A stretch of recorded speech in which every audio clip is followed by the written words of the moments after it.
Hello, कहाँ हो तुम त्रिशा? रणविजय ने पूछा। कब से कॉल कर रहा हूँ, फोन क्यों नहीं रिसीव कर रही हो? फोन की दूसरी तरफ से आवाज आई। भाई, त्रिशा का फोन मेरे पास है। विकी की आवाज सुनते ही रणविजय चौंक गया। विकी, तुम्हारे पास त्रिशा का फोन कैसे आया? एक्चुअली भाई, विकी ने धीमे स्वर में कहा, ये फोन मुझे मंदिर के पीछे गिरा हुआ मिला। रणविजय के चेहरे पर गुस्से की लहर दौड़ गई। अब उसका संयम जवाब देने लगा था। ये सब तुम्हारी वजह से हो रहा है विकी, उसने झल्लाते हुए कहा। त्रिशा तुम्हारे साथ गई थी ना, तो ये तुम्हारी जिम्मेदारी थी कि तुम उसे सही सलामत वापस होटल छोड़ो, लेकिन तुमने तो लापरवाही की हद पार कर दी। अगर त्रिशा को कुछ भी हुआ ना, तो मुझसे बुरा कोई नहीं होगा, ये बात ध्यान रखना। रणविजय ने गुस्से से फोन काट दिया। कुछ पल सोचने के बाद उसने जल्दी से नैना को कॉल किया। हेलो नैना, कहाँ हो तुम? उसकी आवाज अब भी सख्त थी। सर, ऑफिस में ही हूँ, बस निकल रही थी। ओके, रणविजय ने कहा। मेरे कैबिन में जाओ, वहाँ त्रिशा ने जो फॉर्मेलिटी पूरी की है उसकी फाइल होगी, उसमें त्रिशा की फोटो है, वो फोटो मुझे सेंड करो राइट नाउ। ओके सर, नैना ने जवाब दिया। रणविजय ने कॉल डिस्कनेक्ट कर दिया। उधर ऑफिस में विनय नैना के पास आया। क्या हुआ, किसका फोन था? इतनी घबराई हुई क्यों लग रही हो? रणविजय सर का फोन था, नैना ने जवाब दिया। बहुत गुस्से में लग रहे थे, उन्होंने न्यू कैंडिडेट त्रिशा भारद्वाज की फोटो मांगी है।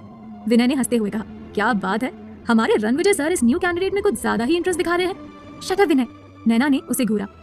सर बहुत गुस्से में थे, मैं उन्हें फोटो सेंड करके आती हूँ। नैना ने जल्दी से त्रिशा की फोटो रणविजय को सेंड की। रणविजय के फोन में मैसेज की बीप हुई। उसने मैसेज चेक किया। त्रिशा की फोटो देखते ही उसके चेहरे पर हल्की सी मुस्कान आई। कीर्ति जो पास ही बैठी थी उसे मुस्कुराते देख चौंक गई। भाई को क्या हुआ? कीर्ति ने खुद से बुदबुदाया। अभी तो इतने गुस्से में थे, अचानक ऐसा क्या देख लिया जो इतना मुस्कुरा रहे हैं? उधर अनुराग त्रिशा और मानवी को लेकर हॉस्पिटल पहुंच चुका था। हम हॉस्पिटल क्यों आए हैं? त्रिशा ने पूछा। मानवी का चेकअप करवाने के लिए, अनुराग ने कहा। कहीं उसके साथ कुछ गलत तो नहीं हुआ, या फिर उसे किसी तरह का ड्रग तो नहीं दिया गया जो उसके लिए हार्मफुल हो? और त्रिशा ने संदेह से कहा। अनुराग ने हल्के से मुस्कुराया। और आपको भी काफ़ी चोट आई है, आपको भी थोड़ी मरहम पट्टी करवा ही देते हैं। इसकी कोई ज़रूरत नहीं, त्रिशा ने तुरंत कहा। वो तो डॉक्टर ही बताएंगे, अनुराग ने मुस्कुराते हुए कहा। अब चले अंदर? जी, त्रिशा ने धीरे से कहा।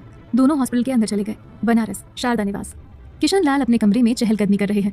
उनके घर में काम करने वाली दाई माँ उनके लिए चाय लेकर आती है और दरवाजे पर नॉक करती है। किशन लाल दरवाजे की तरफ देखते हैं और उन्हें अंदर आने का इशारा करते हैं। दाई माँ ने कहा, बड़े साहब आप परेशान मत होइए, हमारी बात हुई थी बेबी जी से, वो बिल्कुल ठीक है और उन्होंने आपको अपना ध्यान रखने के लिए कहा है। किशन लाल ने चिंतित होते हुए पूछा, आपने उन्हें शारदा के आने की खबर तो नहीं दी ना?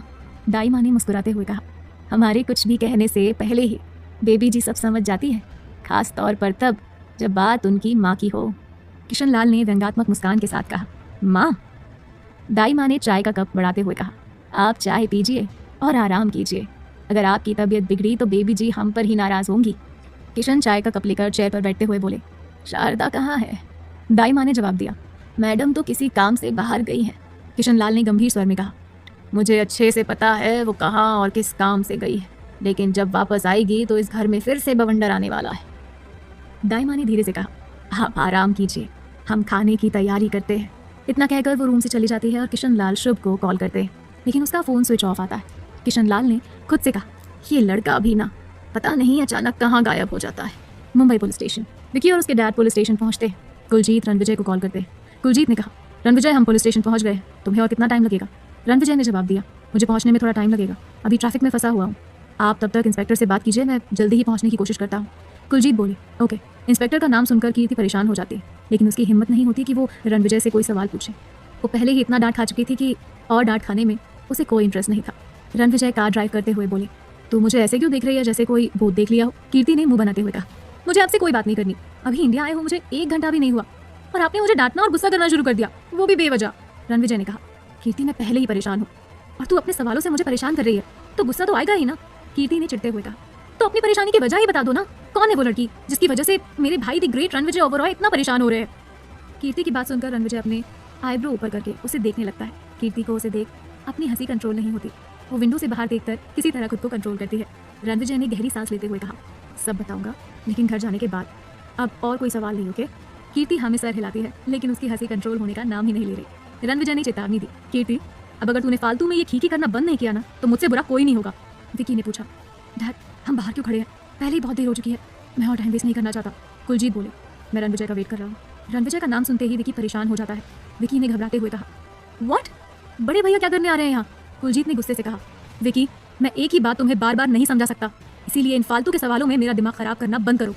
विकी मन में सोचता है, बड़े भाई तो फोन पर भी इतने गुस्से में लग रहे थे, सामने आए तो पता नहीं क्या करेंगे। डैड हम अंदर चलते हैं ना, वैसे भी बड़े भाई को टाइम वेस्ट करना पसंद नहीं, उनके आने तक आधा काम तो हो ही जाएगा। कुलजीत विकी को घूरते हुए पुलिस स्टेशन के अंदर चले जाते हैं। विकी भी उनके पीछे पीछे अंदर जाता है। इंस्पेक्टर कुलजीत जोशी को देख अपने हवलदार से कहता है। इंस्पेक्टर ने कहा, क्या बात है तावड़े, एक के बाद एक मुंबई की बड़ी बड़ी हस्तियां पुलिस स्टेशन के चक्कर लगा रही है। तावड़े बोले, सर इन बड़े बड़े लोगों का हमेशा कुछ ना कुछ चक्कर चलता ही रहता है। इंस्पेक्टर बोला, तो मिस्टर जोशी पुलिस चौकी कैसे आना हुआ?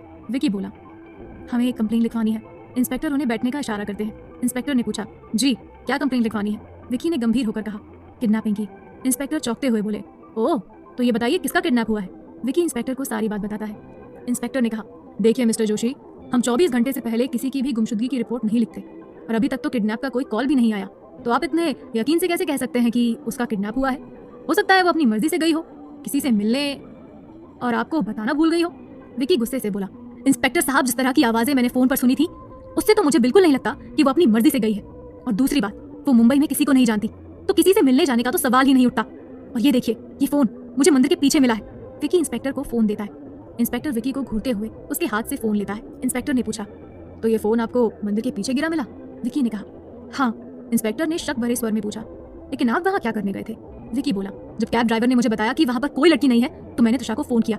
मैंने बार बार फोन करने के बाद भी त्रिशा कॉल आंसर नहीं कर रही थी, लेकिन कुछ देर बाद जब उसने मेरा फोन उठाया तो उधर से कुछ अजीब सी चीखने चिल्लाने की आवाजें आने लगी, तो मुझे कुछ गड़बड़ लगी, इसीलिए मैं वहाँ पहुंचा। लेकिन वहाँ पहुंचने पर त्रिशा नहीं मिली, सिर्फ उसका फोन मिला।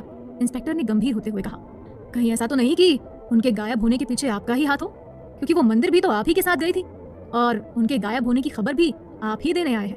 कुलजीत को इंस्पेक्टर की बातों पर बहुत गुस्सा आता है और विकी की हरकतों पर भी। वो जानते थे कि पुलिस स्टेशन आने पर ऐसी सिचुएशन क्रिएट होने वाली है। कुलजीत ने संयम रखते हुए कहा, देखिए इंस्पेक्टर साहब, आप गलत समझ रहे हैं। अगर ऐसी कोई बात होती तो हम खुद चलकर पुलिस स्टेशन नहीं आते। हमें कोई शौक नहीं है अपने लिए मुसीबत खड़ी करने की। प्लीज आप जल्द से जल्द उस बच्ची को ढूंढना शुरू कीजिए। इंस्पेक्टर बोले, I am sorry Joshi ji, लेकिन हम 24 घंटे के पहले कुछ भी नहीं कर सकते। कुलजीत ने कहा, ये आप कैसी बातें कर रहे हैं इंस्पेक्टर? ये शहर उस बच्ची के लिए नया है और कुछ दिन पहले ही मुंबई आई है वो एक सेमिनार अटेंड करने के लिए, और आज उसने ओबरॉय इंडस्ट्रीज ज्वाइन की है। इस फाइल में उसकी सारी डिटेल्स हैं, आप चेक कर सकते हैं। फाइल लेते हुए इंस्पेक्टर बोले, Oberoi industries, you mean to say Ranvijay Oberoi की ओबरॉय इंडस्ट्री? कुलजीत ने जवाब दिया, जी हाँ। इंस्पेक्टर ने पूछा, अगर ऐसी बात थी तो मिस्टर ओबरॉय ने अभी तक कोई कंप्लेंट क्यों नहीं की, या फिर वो आपके साथ क्यों नहीं आए? इंस्पेक्टर की बात से विकी का गुस्सा कंट्रोल से बाहर हो रहा था, लेकिन वो कुछ कहता उसके पहले ही एक दमदार आवाज वहां गूंजती है। रणविजय बोले, तो अब मैं आ गया हूँ, अब तो आपको कंप्लेंट फाइल करने में कोई प्रॉब्लम नहीं होगी। रणविजय की आवाज सुनकर सब उसकी तरफ देखने लगे। रणविजय अपने 2 बॉडीगार्ड्स के साथ पुलिस स्टेशन के अंदर खड़ा है। रणविजय ने कहा, मैं रणविजय ओबरॉय इंडस्ट्रीज के एम्प्लॉय की मिसिंग होने की रिपोर्ट लिखवाने आया हूँ। मिसिंग पर्सन एक लड़की है और ऊपर से उसके लिए यह शहर भी नया है, और तो और मुंबई में होने वाले क्राइम को आप मुझसे बेहतर जानते हैं। आई थिंक इससे ज़्यादा मुझे आपको कुछ भी समझाने की ज़रूरत नहीं है। इंस्पेक्टर बोले, ठीक है, आपके कहने पर मैं कंप्लेंट फाइल कर देता हूँ। और मिस, क्या नाम है उनका? रणविजय ने कहा, मिस त्रिशा भारद्वाज। इंस्पेक्टर बोला, ठीक है, मैं उन्हें ढूंढने की तलाश शुरू करता हूँ, लेकिन उसके पहले आपको इस कंप्लेंट फाइल पर अपने सिग्नेचर करने होंगे और हमें आपकी ओबरॉय इंडस्ट्रीज में आकर पूछताछ करनी होगी। इंस्पेक्टर विकी की तरफ देखते हुए, सुना है आज ही उन्होंने ऑफिस ज्वाइन किया है और आज ही उनके लापता होने की खबर भी आ गई, तो रणविजय ने गुस्से से बात काटते हुए कहा, आपको जो भी करना है कीजिए, मुझे बस त्रिशा मेरी आंखों के सामने सही सलामत चाहिए। Do you understand? इंस्पेक्टर बोले, ओके, आप यहाँ साइन कर दीजिए। रणविजय कंप्लेंट फाइल पर साइन कर देता है। इंस्पेक्टर ने कहा, अगर उनकी कोई तस्वीर मिल जाती तो ढूंढने में आसानी होती। रणविजय बोले, मेरे पास फोटो है, मैं आपको सेंड कर देता हूँ। इंस्पेक्टर बोले, ओके। तावड़े, सर को मेरा नंबर नोट करवाओ। तावड़े बोले, यस सर। तावड़े ने रणविजय को इंस्पेक्टर का नंबर नोट करवाया। रणविजय इंस्पेक्टर को फोटो सेंड करता है। रणविजय ने कहा, इंस्पेक्टर प्लीज आप अपना काम शुरू कीजिए और मुझे सारी अपडेट देते रहिएगा। इतना कहकर रणविजय अपने बॉडीगार्ड के साथ पुलिस स्टेशन से बाहर आ जाता है। कुलजीत बोले, थैंक यू इंस्पेक्टर। चलो विकी और उसके डैड भी पुलिस स्टेशन से बाहर आ जाते हैं। कुलजीत रणविजय के पास आकर कहता है, अच्छा हुआ तुम टाइम पर आ गए रणविजय, नहीं तो पुलिस तो विकी को ही गलत समझ रही थी और मुझे इसी बात का डर था। रणविजय विकी के कंधे पर हाथ रखते हुए, रणविजय बोले, तुम त्रिशा को अपने साथ ले गए थे तो उसे वापस सही सलामत होटल पहुंचाना भी तुम्हारी जिम्मेदारी थी विकी। अगर त्रिशा को कुछ भी हुआ तो उसके जिम्मेदार सिर्फ और सिर्फ तुम होगे। विकी को रणविजय की बातों से बहुत गिल्टी फील होता है। विकी उदास होकर बोला, आई नो भाई, ये सब मेरी ही गलती है, मेरी ही वजह से हुआ है, मुझे उन्हें अकेला छोड़कर नहीं आना चाहिए था।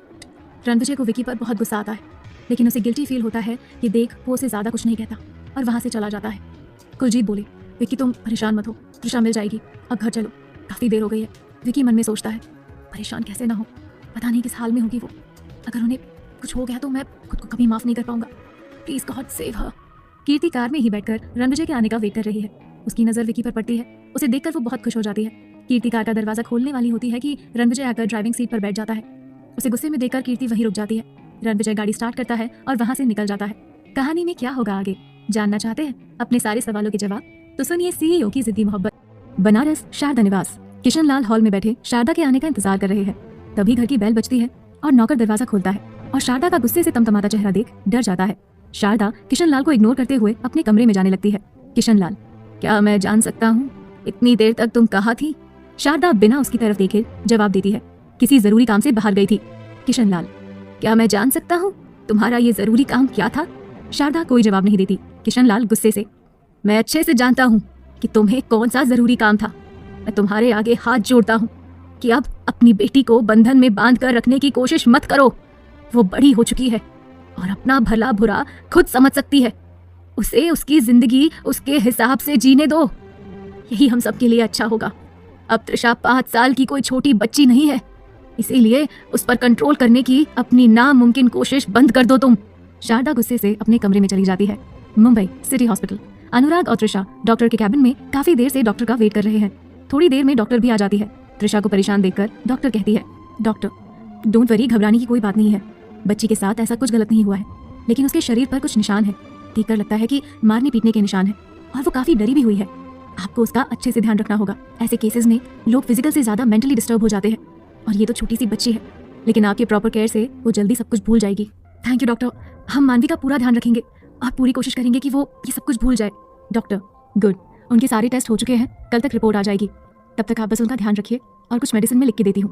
Trisha, thank you doctor. Doctor ये मेरा नंबर है, कल जब रिपोर्ट आ जाएगी तो आप मुझे इन्फॉर्म कर दीजिएगा। ओके। मानवी अभी बेहोश है क्योंकि हमने उसे नींद का इंजेक्शन दिया है ताकि वो आराम से सो सके। आप उसे घर लेकर जा सकते हैं। अनुराग, थैंक यू डॉक्टर। अनुराग त्रिशा की तरफ देखते हुए, एक बार इनकी भी मरहम पट्टी कर दीजिए, इन्हें भी काफ़ी चोटें आई हैं। त्रिशा अनुराग से, इसकी कोई ज़रूरत नहीं, हम बिल्कुल ठीक है। डॉक्टर, मिस त्रिशा, अगर आप खुद ही फिट नहीं रहेंगी तो बच्ची का ध्यान कैसे रखेंगी? Trisha, okay doctor. Doctor Trisha के हाथों पर लगी चोट को साफ कर उस पर पट्टी करती है और पैरों में भी पट्टी करती है। त्रिशा के चेहरे पर दर्द और थकावट साफ नजर आ रही है। डॉक्टर, मैं आपको कुछ मेडिसिन लिख के देती हूँ जिससे आपकी चोट जल्दी भर जाएगी और दर्द भी कम होगा। Anurag, thank you doctor. Trisha, let's go. Trisha chair से उठने लगती है, लेकिन पैर में लगी चोट के कारण उसका बैलेंस बिगड़ जाता है और अनुराग उसे संभालता है। आराम से, बहुत पावर दिखा ली आपने, लेकिन शायद अब आपकी एनर्जी पावर कम हो गई है। त्रिशा अनुराग को घूरती है। अनुराग हंसते हुए, मानवी को मैं उठाता हूँ, आप चलिए। त्रिशा, नो थैंक्स, हम कर लेंगे। अनुराग, क्या यार, अब इतना भरोसा तो आप मुझ पर कर ही सकती हो ना। एंड ट्रस्ट मी, मानवी मेरी छोटी बहन की तरह है। त्रिशा, नहीं आप गलत समझ रहे हैं, हमारा वो मतलब नहीं था। इनफैक्ट हम तो आपका जितना भी शुक्रिया अदा करें वो कम है। आपने हमारे लिए इतना कुछ किया, उसके लिए थैंक यू बहुत ही छोटा शब्द है। आप जैसे लोग बहुत ही कम होते हैं इस दुनिया में जो दूसरों की मदद करते हैं, लेकिन किसी पर इतनी जल्दी भरोसा करना हमारी फितरत में नहीं। अनुराग हंसते हुए, इट्स ओके, आपने तो मेरी इतनी तारीफ कर दी कि अब मुझे खुद पर प्राउड फील होने लगा है। अनुराग मानवी को गोद में उठाता है, अब चले। त्रिशा, दोनों हॉस्पिटल से बाहर आकर कार में बैठते हैं और होटल के लिए निकल जाते हैं। Police station. इंस्पेक्टर, तावड़े जरा तस्वीर दिखाना। तावड़े कंप्यूटर स्क्रीन पर देखते हुए, सर अभी लोड हो रही है। हो गया सर। इंस्पेक्टर उठकर कंप्यूटर टेबल के पास आ जाता है। सर, इस लड़की को तो कहीं देखा है। इंस्पेक्टर, ये तो वही लड़की है जो मिस्टर अनुराग के साथ आई थी कंप्लेन लिखवाने। तावड़े, सही पकड़े सर, ये तो वही लड़की है। इंस्पेक्टर, क्या नाम बताया था मिस्टर ओबरॉय ने इसका? त्रिशा, त्रिशा भारद्वाज। इंस्पेक्टर एफआईआर के रजिस्टर में त्रिशा की सिग्नेचर चेक करता है जहां टी भारद्वाज लिखा हुआ है। मतलब कि ये एफआईआर वाली टी भारद्वाज और किडनैपिंग वाली त्रिशा दोनों एक ही है। तावड़े, तो जल्दी से उन लोगों को इन्फॉर्म कर देते हैं सर कि लड़की मिल चुकी है। इंस्पेक्टर, नहीं तावड़े, त्रिशा ने तो कुछ और ही एफआईआर लिखवाई है, फिर ये लोग इसे किडनैपिंग का केस क्यों बता रहे हैं? वैसे भी रणविजय ओबरॉय ने मुझे मेरी ड्यूटी सिखाई है, तो मैं भी देखना चाहूंगा कि उसकी ओवरऑल इंडस्ट्री में किस तरह का काम चलता है। तावड़े, पर सर। इंस्पेक्टर, पर कुछ नहीं, कल सुबह हम ओवरऑल इंडस्ट्रीज में पूछताछ के लिए चल रहे हैं, उसके बाद सब कुछ अपने आप क्लियर हो जाएगा। Overall mention. रणविजय और कीर्ति घर पहुंचते हैं। रणविजय अब भी गुस्से में है। कीर्ति, भाई अब तो अपना मुंह ठीक कर लो, वरना दादी माँ आपको ऐसे देखकर परेशान हो जाएंगी। रणविजय गार्ड से, कीर्ति का सारा सामान उसके रूम में रखवा दो। Guard, okay sir. गार्ड सारा सामान लेकर घर के अंदर जाता है। शोभा रामू से, ये लोग किसका सामान लेकर अंदर आ रहे हैं? रामू, अभी देखता हूँ मैडम। तभी रामू कीर्ति और रणविजय को देखकर रुक जाता है। रामू कुछ कहता उसके पहले कीर्ति उन्हें चुप रहने का इशारा करती है और चुपके से आकर दादी माँ की आंखों पर अपना हाथ रख देती है। शोभा घबराकर, अरे कौन है, बोलते क्यों नहीं? रामू कौन है? शोभा कीर्ति के हाथों पर अपना हाथ रखती है, उसे पहचान लेती है, लेकिन फिर नाटक करते हुए, अरे कोई कुछ बोलता क्यों नहीं? कीर्ति नाराज होकर दादी माँ के सामने सोफे पर आकर बैठ जाती है। कीर्ति, क्या दादी माँ, इतने सालों में आप तो सच में मुझे भूल गई है। शोभा कीर्ति के कान खींचते हुए, शोभा, इंडिया वापस आ रही है, तूने मुझे बताना भी जरूरी नहीं समझा? कीर्ति मुंह बनाते हुए, मैंने सोचा मैं आपको सरप्राइज दूंगी, लेकिन आपको तो शोभा कीर्ति को गले लगाती है। शोभा, मैं अपनी पोती को ना पहचानूं, ऐसा तो हो ही नहीं सकता। कीर्ति शोभा के गालों पर किस करते हुए, रणविजय, तो ये था तेरा सरप्राइज। रणविजय मुस्कुराते हुए दादी माँ और कीर्ति को देख रहा है।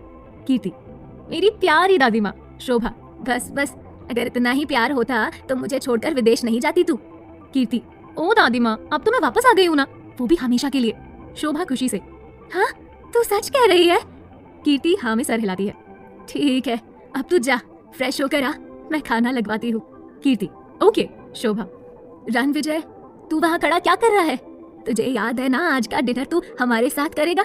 रणविजय, जानता हूँ दादी माँ। रणविजय और कीर्ति दोनों अपने अपने रूम में फ्रेश होने चले जाते हैं। शोभा, खाना लगाओ रामू, आज मैं अपने दोनों बच्चों के साथ डिनर करूंगी। रामू खुशी से, जी मैडम।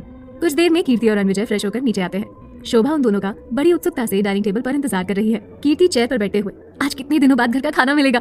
शोभा अपने हाथों से दोनों के लिए खाना परोसने लगती है। खाना देखते ही कीर्ति के मुंह में पानी आने लगता है। ये क्या दादी माँ, इतने दिनों बाद मैं घर वापस आई और सारा खाना भाई की पसंद का। This is not fair. Ranvijay ने मुझसे कहा था कि आज मैं उसकी फेवरेट डिश बनाऊं। उसने मुझे कहाँ बताया था कि आज तुम वापस आने वाली हो? कोई बात नहीं, आज खा ले, कल से सब तेरी पसंद का ही बनेगा। शोभा अपने हाथों से कीर्ति को खाना खिलाती है। रणविजय, तू कहाँ खोया है? खाना खा बेटा। खा ही तो रहा हूँ दादी माँ। तू कुछ परेशान सा लग रहा है, क्या बात है? दादी माँ, वो कीर्ति कुछ कह पाती उससे पहले ही रणविजय उसे चुप रहने का इशारा करता है और बाकी के शब्द कीर्ति खाने के निवाले के साथ ही निकल जाती है। शोभा, क्या हुआ, तू चुप क्यों हो गई? कुछ नहीं दादी माँ, इसे तो आदत है हर वक्त बकबक करने की, कम से कम खाने के वक्त तो अपना मुंह बंद रखे। कीर्ति खाने का निवाला मुंह में डालते हुए, अगर मुंह बंद रखूंगी तो खाऊंगी कैसे? रणविजय गुस्से से, शराब कीर्ति, चुपचाप से खाना खाओ। कीर्ति, क्या यार भाई, हर वक्त गुस्सा गुस्सा, इतना गुस्सा सेहत के लिए अच्छा नहीं होता। रणविजय, डॉक्टर कीर्ति, आपको मेरी सेहत का ध्यान रखने की कोई जरूरत नहीं, आप अपने पेशेंट्स को अच्छे से हैंडल कर लीजिए, वही बहुत है। कीर्ति गुस्से से, भाई आप। शोभा, बस करो तुम दोनों। कीर्ति, चुपचाप से खाना खाओ। कीर्ति, दादी माँ, आप भी हमेशा मुझे ही चुप कराओ। शोभा, तू जानती है ना उसके गुस्से को, फिर क्यों उसे परेशान करती है? अब शांति से खाना खाओ तुम दोनों। कीर्ति मुंह बनाते हुए खाना खाने लगती है। रणविजय अब भी परेशान है। उसके फोन की बेल बजती है। रणविजय कॉल रिसीव करते हुए, रणविजय, मेरा खाना हो गया है, मैं अपने कमरे में जा रहा हूँ। हाँ बोलो रवि। रवि, सर यहाँ का सारा काम हो गया है, मैं कल वापस आ रहा हूँ। रणविजय, ओके। रणविजय फोन पर बात करते हुए अपने कमरे में चला जाता है। सब कुछ ठीक से समझ लिया है ना तुमने? क्योंकि अब मैं अगले महीने सीधे डील फाइनल करने ही जयपुर आऊंगा। Ravi, yes sir. Ranvijay call disconnect कर देता है। अनुराग और त्रिशा मानवी को लेकर होटल पहुंचते हैं। अनुराग, लीजिए आ गया होटल। त्रिशा, थैंक्स। दोनों कार से बाहर निकलते हैं। अनुराग मानवी को गोद में उठा लेता है। अनुराग, चलिए मैं आप दोनों को रूम तक छोड़ देता हूँ। त्रिशा, इसकी कोई ज़रूरत नहीं, हम चले जाएंगे। अनुराग, प्लीज़ यार। त्रिशा मुस्कुराते हुए, ठीक है चलिए, वैसे भी आप हमारी बात कहाँ मानने वाले हैं। दोनों बातें करते हुए होटल के अंदर आते हैं और लिफ्ट की ओर बढ़ते हैं। अनुराग, कौन सा floor? Trisha, third floor. Anurag third floor के लिए लिफ्ट की बटन प्रेस करता है और कुछ ही सेकंड में लिफ्ट थर्ड फ्लोर पर पहुंच जाती है। लिफ्ट का दरवाजा खुलते ही त्रिशा अपने रूम की तरफ बढ़ती है और अनुराग उसके पीछे पीछे जाता है। रूम में आने के बाद अनुराग मानवी को बेड पर लेटा देता है। अनुराग, अब मैं चलता हूँ, bye, take care, good night. Trisha, अब जाने से पहले एक कप कॉफी हो जाए? अनुराग स्माइल करते हुए, of course, why not. Trisha coffee order करके फ्रेश होने चली जाती है। त्रिशा, हम फ्रेश होकर आते हैं। अनुराग, ओके। कीर्ति एक बाउल में खीर लेकर रणविजय के रूम में आती है। रणविजय अपनी खिड़की के पास खड़ा होकर आसमान में तारों को देख रहा है। कीर्ति खीर का बाउल टेबल पर रखकर रणविजय के सामने कान पकड़कर खड़ी हो जाती है। कीर्ति कान पकड़कर, आई एम सॉरी भाई। रणविजय उसके हाथ नीचे करके, sorry? Sorry for what? Kirti खुशी से, मतलब आप मुझसे नाराज नहीं हो? रणविजय उसको गले से लगाते हुए, बिल्कुल भी नहीं। कीर्ति भी उसे टाइटली हग करती है। कीर्ति, आई लव यू भाई, यू आर द बेस्ट। एक मिनट। कीर्ति टेबल से खीर का बाउल उठाकर लाती है। आपने खीर तो खाई ही नहीं। अपने हाथों से उसे खीर खिलाती है। रणविजय भी उसे खीर खिलाता है। रणविजय, अब जाकर सो जा, थक गई होगी ना ट्रैवल करते करते। कीर्ति, मैं नहीं जाने वाली हूँ, मुझे तो आपसे अभी ढेर सारी बातें करनी है। रणविजय, मतलब तेरा आज का कोटा खत्म नहीं हुआ? कीर्ति मुंह बनाते हुए, भाई। रणविजय बेड पर बैठते हुए, पहले तू मेरे सवाल का जवाब दे। कीर्ति भी बेड पर बैठते हुए, हाँ पूछो। रणविजय, तूने दादी माँ से ऐसा क्यों कहा कि अब तू हमेशा के लिए वापस आ गई है? कीर्ति, क्योंकि मैं सच में हमेशा के लिए वापस आ गई हूँ भाई, और मैंने लंदन में अपनी जॉब से रिजाइन भी कर दिया है। अब मैं यहीं से अपना काम करूंगी। रणविजय हैरानी से, व्हाट, रिजाइन? तूने इतना बड़ा डिसीजन ऐसे कैसे ले लिया? तेरा दिमाग तो ठीक है? कीर्ति, ओ प्लीज भाई, मैंने ये डिसीजन बहुत सोच समझ कर लिया है और मैं अब और आप लोगों से दूर नहीं रहना चाहती, बस इसीलिए मैंने वापस आने का फैसला लिया है। रणविजय कीर्ति के गाल पर प्यार से हाथ रखकर, तू सच कह रही है ना? कीर्ति रणविजय के हाथों को पकड़कर, आपसे कभी झूठ बोला है मैंने? कुछ देर खामोश रहने के बाद, भाई मुझे माँ से मिलना है। रणविजय कीर्ति के सर पर चपत लगाते हुए। रणविजय, सारे काम आज ही कर लेगी क्या? कल के लिए कुछ भी नहीं छोड़ेगी? कीर्ति, हम कल पक्का चलेंगे ना? रणविजय, कल नहीं, कल तो आशी का बर्थडे है ना, उसके बाद मैं खुद तेरे साथ चलूंगा। कीर्ति खुशी से, थैंक यू सो मच भाई। रणविजय, अब तो जाकर सो जा। कीर्ति, अभी नहीं, पहले आप मेरे सवाल का जवाब दो। रणविजय अपना फोन चेक करते हुए, कैसा सवाल? कीर्ति, वो लड़की कौन है जिसके बारे में आप कार में बात कर रहे थे? रणविजय अनजान बनते हुए, कौन सी लड़की? कीर्ति, अरे वही जिसकी वजह से आप कब से परेशान हो और अभी भी। रणविजय को उसके फोन में अनुराग के मिस कॉल्स मिलते हैं। भाई मैं आपसे बात कर रही हूँ, आप सुन रहे हो ना? रणविजय अनुराग को कॉल करते हुए, रणविजय, तू 2 मिनट चुप रहेगी? कहानी में क्या होगा आगे जानना चाहते हैं अपने सारे सवालों के जवाब? तो सुनिए सीईओ की जिद्दी मोहब्बत। त्रिशा के रूम में अनुराग और त्रिशा कॉफी पी रहे थे। अनुराग, आप होटल में क्यों है? आई मीन आपका घर? त्रिशा, हमारा घर तो बनारस में है, हम यहाँ किसी काम से आए हैं। अनुराग, तो फिर मानवी भी आप? अनुराग के फोन की बेल बजने लगती है। स्क्रीन पर रणविजय का नाम देखकर उसके फेस पर बड़ी स्माइल आ जाती है। Excuse me. Anurag call receive करता है। बोलिए सर जी, आज हमारी याद कैसे आ गई आपको? रणविजय, शट अप अनुराग, हर वक्त एक ही ताना मारना बंद कर। अनुराग, यू शट अप, पिछले 1 महीने से एक बार भी कॉल किया तूने मुझे? नहीं ना, तो ये ताने तो सुनने पड़ेंगे, समझा? रणविजय, हाँ मेरे भाई समझ गया, अब तू ये बता कि तूने मुझे कॉल क्यों किया था? अनुराग हैरानी से, कॉल? मैंने तो तुझे कोई कॉल नहीं किया। कीर्ति अनुराग का नाम सुनते ही रणविजय के हाथ से फोन छीन लेती है। कीर्ति, हेलो हैंडसम। अनुराग कीर्ति की आवाज सुनकर चौंक जाता है। अनुराग, हे ब्यूटीफुल, तू कब आई? कीर्ति, आज ही। अनुराग, बताया क्यों नहीं? कीर्ति, आपने पूछा ही कब? रणविजय कीर्ति से फोन छीनते हुए, रणविजय, हो गया तेरा, ला फोन दे मुझे। कीर्ति बेड के ऊपर चढ़कर, नहीं अभी नहीं। अनुराग, कीर्ति उस अकड़ू को दे दे फोन, मैं अभी आ रहा हूँ तुझसे मिलने। कीर्ति आराम से बेड पर बैठते हुए, नो इट्स टू लेट। अनुराग, ओहो beautiful, you know very well, doesn't matter. Kirti, I know, but कल तो हम मिल ही रहे ना, मामा जी के घर। अनुराग कंफ्यूज होते हुए, अनुराग, मामा जी के घर? कीर्ति, हाँ। अनुराग, इंदर अंकल के घर क्यों? हम तो तेरे घर भी मिल सकते हैं ना। कीर्ति रणविजय की तरफ देखते हुए, प्लीज डोंट से आपको कुछ भी याद नहीं है कल क्या है? अनुराग याद करने की कोशिश करता है लेकिन उसे याद ही नहीं आता। मैं आपसे बात कर रही हूँ, हेलो आर यू देयर? अनुराग झुंझलाते हुए, अरे यार ऐसा भी क्या है कल, तू ही बता देना। कीर्ति गुस्से से, नो वे, अब मैं आपको कुछ नहीं बताने वाली हूँ। अनुराग, ओके देन, कल मिलते हैं। कीर्ति हैरानी से, आई कांट बिलीव दिस, आप कैसे भूल सकते हैं कल का दिन? रणविजय कीर्ति के हाथ से फोन छीन लेता है और फिर बहुत ही पोलाइटली बात करते हुए कहता है, रणविजय, कमीने, कल आशी का बर्थडे है, तुझे इतना भी याद नहीं? इतना सुनते ही अनुराग के फेस के एक्सप्रेशंस चेंज हो जाते हैं और वो हड़बड़ाते हुए काउच से उठकर खड़ा हो जाता है। उसके ऐसे बिहेवियर से त्रिशा भी खड़ी हो जाती है। त्रिशा, क्या हुआ, आप ठीक तो है? रणविजय को किसी लड़की की आवाज़ सुनाई देती है। Anurag, no I am fine. Ranvijay Trisha की आवाज़ सुन लेता है और उसे आवाज़ भी कुछ जानी पहचानी सी लगती है, लेकिन रणविजय अनुराग से कुछ पूछ पाता उसके पहले ही अनुराग कहने लगता है, थैंक यू भाई, थैंक यू सो मच, तूने मुझे बाल बाल बचा लिया, पता नहीं ये बात मेरे दिमाग से कैसे निकल गई यार। रणविजय से बात करते हुए अनुराग फिर से सोफे पर बैठ जाता है और त्रिशा को भी बैठने का इशारा करता है। त्रिशा भी बैठकर अपनी कॉफी पीने लगती है। रणविजय, बस अब अपनी ये नौटंकी बंद कर, सब समझता हूँ मैं, और ये बता तू मुंबई वापस कब आया? अनुराग, आज दोपहर को ही। रणविजय गुस्से से, दोपहर से रात होने को है, पूरा 1 महीने बाद तू मुंबई आया है, लेकिन मुझसे मिलना तूने जरूरी नहीं समझा? Good, very good. Anurag full attitude में, अबे ओए, अपना ये एंग्री यंग मैन वाला लुक ना किसी और को दिखाना, मेरे ऊपर ये सब काम नहीं करने वाला, समझा? रणविजय, मेरे कॉल ना करने पर तो तूने मुझे इतना सुनाया, लेकिन तेरी इस हरकत पर मैं क्या क्या कर सकता हूँ ये तू अच्छी तरह से जानता है। अनुराग थोड़ा नॉर्मल होते हुए, देख भाई तेरा ज्यादा हो रहा है, now stop it all. Ranvijay, ठीक है, तू बस ये बता कि इतना भी क्या बिजी है तू कि मिलना तो छोड़, इन्फॉर्म तक नहीं किया तूने? अनुराग त्रिशा की तरफ देखते हुए, एक जरूरी काम आ गया था। रणविजय अपनी भौं चढ़ाते हुए, और क्या था वो जरूरी काम? अनुराग थोड़ा गंभीर होकर, अभी नहीं, मिलकर बताता हूँ। Ranvijay, something serious? Anurag, Ranvijay, okay good night. Anurag, bye, good night. Ranvijay call disconnect कर देता है और अनुराग अपने फोन में टाइम देखता है। घड़ी में रात के 11:30 बज रहे थे। काफी रात हो गई है, टाइम का पता ही नहीं चला। अब मैं चलता हूँ, bye. Trisha, okay bye. Anurag दरवाजे तक जाकर वापस पलटता है। क्या हुआ, कुछ भूल गए क्या? अनुराग अपनी जेब से अपना कार्ड निकालकर त्रिशा की तरफ बढ़ाता है। अनुराग, ये मेरा कार्ड है, रख लीजिए, इसमें मेरा नंबर है, अगर जरूरत पड़े तो कॉल कर दीजिएगा। त्रिशा कार्ड ले लेती है। त्रिशा, वैसे हमें इस कार्ड की ज़रूरत तो नहीं पड़ेगी, फिर भी रख लेते हैं, एंड थैंक्स अगेन। अनुराग मुस्कुराते हुए, लगता है कुछ ज़्यादा ही जल्दी है आपको मुझसे पीछा छुड़ाने की। त्रिशा अनुराग के सवाल का कोई जवाब नहीं देती, सिर्फ मुस्कुरा देती है। Okay bye, good night. Trisha, good night. Anurag चला जाता है। त्रिशा अपने रूम का दरवाज़ा बंद करके मानवी के बगल में आकर लेट जाती है और इतना थके हुए होने के कारण तुरंत उसकी आंख लग जाती है। ओवरऑल मेंशन, कीर्ति अभी भी रणविजय के ही कमरे में है और अपनी बातों से उसका दिमाग खराब कर रही है। रणविजय त्रिशा के लिए परेशान है, लेकिन वो कीर्ति के सामने ये बात जाहिर नहीं होने देना चाहता।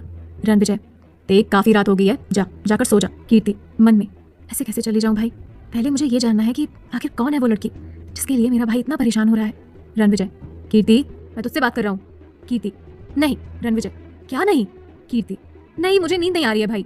रणविजय, तुझे नींद नहीं आ रही है लेकिन मुझे नींद आ रही है, तो चल अब भाग यहाँ से। कीर्ति गुस्से से, आप मुझे भगा रहे हो? रणविजय कीर्ति को जबरदस्ती रूम से बाहर निकाल देता है। भाई मेरी बात तो सुनो। रणविजय दरवाजा बंद करता है। रणविजय, बाकी बातें कल, अभी के लिए गुड नाइट। रणविजय दरवाजा बंद करके रूम में चला जाता है। कीर्ति गुस्से से दरवाजे पर लात मारती है। कीर्ति, गुड नाइट। कीर्ति अपने रूम में जाने लगती है कि तभी उसकी नजर शोभा पर पड़ती है जो किचन से निकल रही है। कीर्ति सीढ़ियों से होकर नीचे हॉल में आती है। दादी माँ, आप अब तक जग रही हैं? कुछ चाहिए था आपको? शोभा, नहीं कुछ नहीं चाहिए, मेरे रूम का पानी का जग खाली था, वही भरने गई थी। कीर्ति, अरे तो मुझसे कह दिया होता, आपको आने की क्या जरूरत थी? शोभा, रहने दे, मुझे अपनी आदत नहीं बिगाड़नी, तू तो चली जाएगी वापस, फिर किससे कहूंगी मैं? कीर्ति, दादी माँ, मैंने कहा ना, मैं अब कहीं नहीं जाऊंगी, आप सबको छोड़कर। कीर्ति की आंखें नम हो जाती है।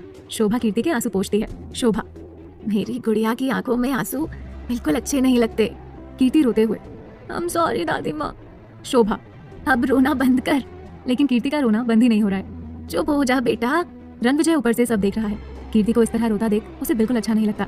रणविजय गुस्से से, अगर तू यही सब करने के लिए इंडिया वापस आई है तो तू कल ही फ्लाइट से लंदन जा रही है। रणविजय की आवाज सुनकर शोभा ऊपर देखती है, लेकिन कीर्ति अब भी रोए जा रही है। शोभा, चुप हो जा मेरी गुड़िया। रणविजय नीचे आकर कीर्ति के सामने खड़ा हो जाता है, लेकिन कीर्ति उसकी ओर नहीं देखती। रणविजय कीर्ति के आंसू पोंछता है। कीर्ति किसी छोटे बच्चे की तरह उसके सीने से लगकर और जोर से रोने लगती है। कुछ देर तक ऐसे रोने के बाद रणविजय प्यार से उसके सर को सहलाते हुए, अब बस, बहुत हुआ, मुझे ये रोने धोने वाली कीर्ति बिल्कुल पसंद नहीं। रणविजय उसे पानी पिलाता है। अब जल्दी से मेरी पहले वाली कीर्ति बन जा, जो अपनी बक बक से मेरा दिमाग खा रही थी। कीर्ति गुस्से से, भाई। रणविजय, ऐसे नहीं, स्माइल के साथ।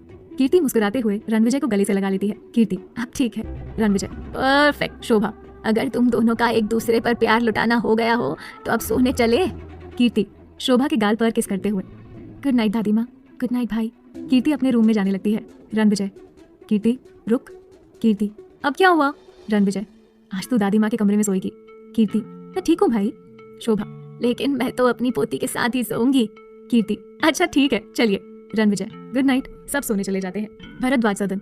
अनुराग अपनी कार भरद्वाज सदन के गेट के पास रोकता है। गेट कीपर अनुराग को देखते ही गेट खोल देता है। अनुराग कार पोर्च में ले जाकर पार्क करता है। कार की आवाज सुनकर लाखन काका दरवाजा खोलते हैं। अनुराग घर में अंदर आता है। रागिनी भरद्वाज, अनुराग की माँ, इतनी रात को कौन है काका? अनुराग, मैं हूँ मॉम।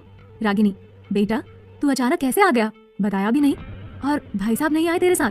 अनुराग, मॉम, बड़े पापा ने कहा है ना कि वो कुछ दिन जयपुर में ही रुकना चाहते हैं। रागिनी परेशान होते हुए, और तू अपने बड़े पापा को वहाँ अकेला छोड़ आया? अनुराग, तो मैं क्या करता मॉम, आप तो जानती है ना बड़े पापा को, जो उनके मन में होता है वो वही करते हैं। रागिनी, तेरे डैड को पता चलेगा तो बहुत नाराज होंगे वो। अनुराग, मॉम मुझे बहुत जोर से भूख लगी है, प्लीज कुछ खाने दे दो। रागिनी, काका अनुराग के लिए खाना गर्म कर दीजिए।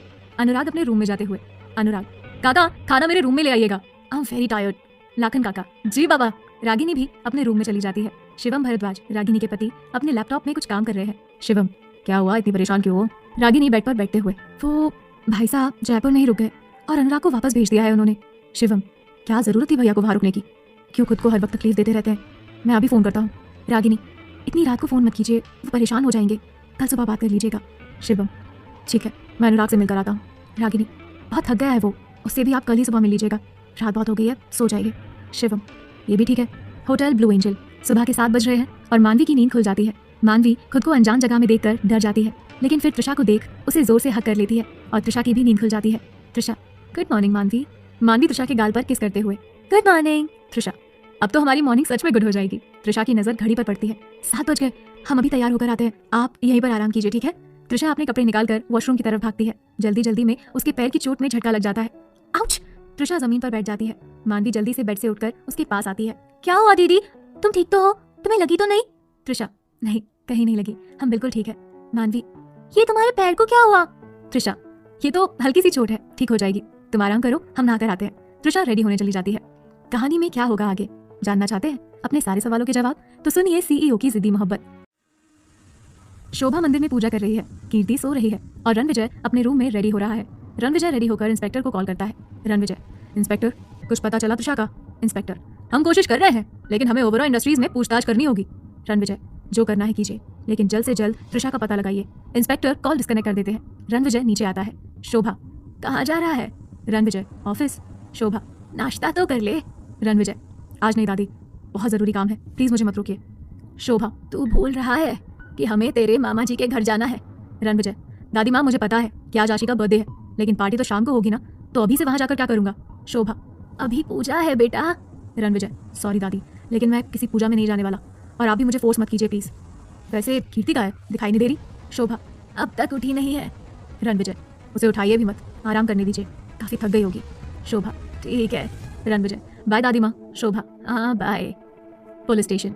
इंस्पेक्टर, तावड़े गाड़ी निकालो। तावड़े, लेकिन जाना कहाँ है sir? Overall industries. Tawde, okay sir. कुछ ही देर में इंस्पेक्टर ओवरऑल इंडस्ट्रीज पहुंच जाता है, लेकिन गार्ड उन्हें अंदर जाने नहीं देता। इंस्पेक्टर, देखिए कल इस ऑफिस के एक एम्प्लॉय का किडनैप हुआ है, हमें उसी के सिलसिले में पूछताछ करनी है, हमारे रास्ते से हटिए। सिक्योरिटी गार्ड रणविजय को कॉल करके इन्फॉर्म करते हैं। रणविजय उन्हें पुलिस को अंदर जाने के लिए परमिशन देता है। पुलिस को ओवरऑल इंडस्ट्रीज में देखकर हर एक इंसान हक्का बक्का रह जाता है। इंस्पेक्टर रिसेप्शनिस्ट से कहता है, इंस्पेक्टर, कल ही इस ऑफिस में एक एम्प्लॉय किडनैप हुआ है, हमें उसी के सिलसिले में पूछताछ करनी है, प्लीज आप सभी एम्प्लॉयज को यहाँ बुलाइए। नैना इंस्पेक्टर की बात सुनकर परेशान हो जाती है। नैना, किडनैप? किसका किडनैप हुआ है? इंस्पेक्टर, मिस त्रिशा भारद्वाज का, हमें यही इन्फॉर्मेशन मिली है कि उन्होंने कल ही ऑफिस ज्वाइन किया है। नैना हैरानी से, व्हाट? त्रिशा का kidnap? Inspector, yes madam, Trisha का किडनैप। अब आप प्लीज सबको बुलाइए, हमें पूछताछ करनी है, हम ज्यादा टाइम वेस्ट नहीं कर सकते। रणविजय भी ऑफिस पहुंचता है। अच्छा हुआ मिस्टर ओबरॉय आप भी यहाँ आ गए, आइए, आई होप कि आप हमारे साथ कोऑपरेट करेंगे। रणविजय, यस इंस्पेक्टर, आपको जो भी पूछताछ करनी है कीजिए, लेकिन जल्द से जल्द त्रिशा को ढूंढिए। इंस्पेक्टर सबसे पूछताछ करने लगता है। Hotel blue angel. त्रिशा, मानवी जल्दी जल्दी खाओ, हमें लेट हो रहा है बेटा। मानवी, तुम कहाँ जा रही हो मुझे छोड़कर? मुझे अकेले में डर लगता है, तुम प्लीज मेरे साथ ही रहो ना, तुम्हारे पैर में भी चोट लगी है, तुम भी मेरे साथ आराम क्यों नहीं करती?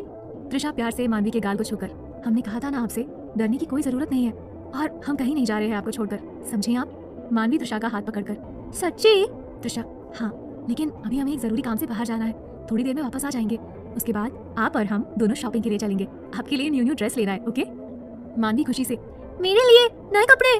त्रिशा अपने बैग में सामान चेक करते हुए, हाँ। मानवी, तो मेरे लिए नए कपड़े लाओगी? त्रिशा, तो क्या रोज रोज आपको हमारे कपड़े पहनने हैं? मानवी अपने कपड़ों को देखते हुए, ये तुम्हारे कपड़े हैं?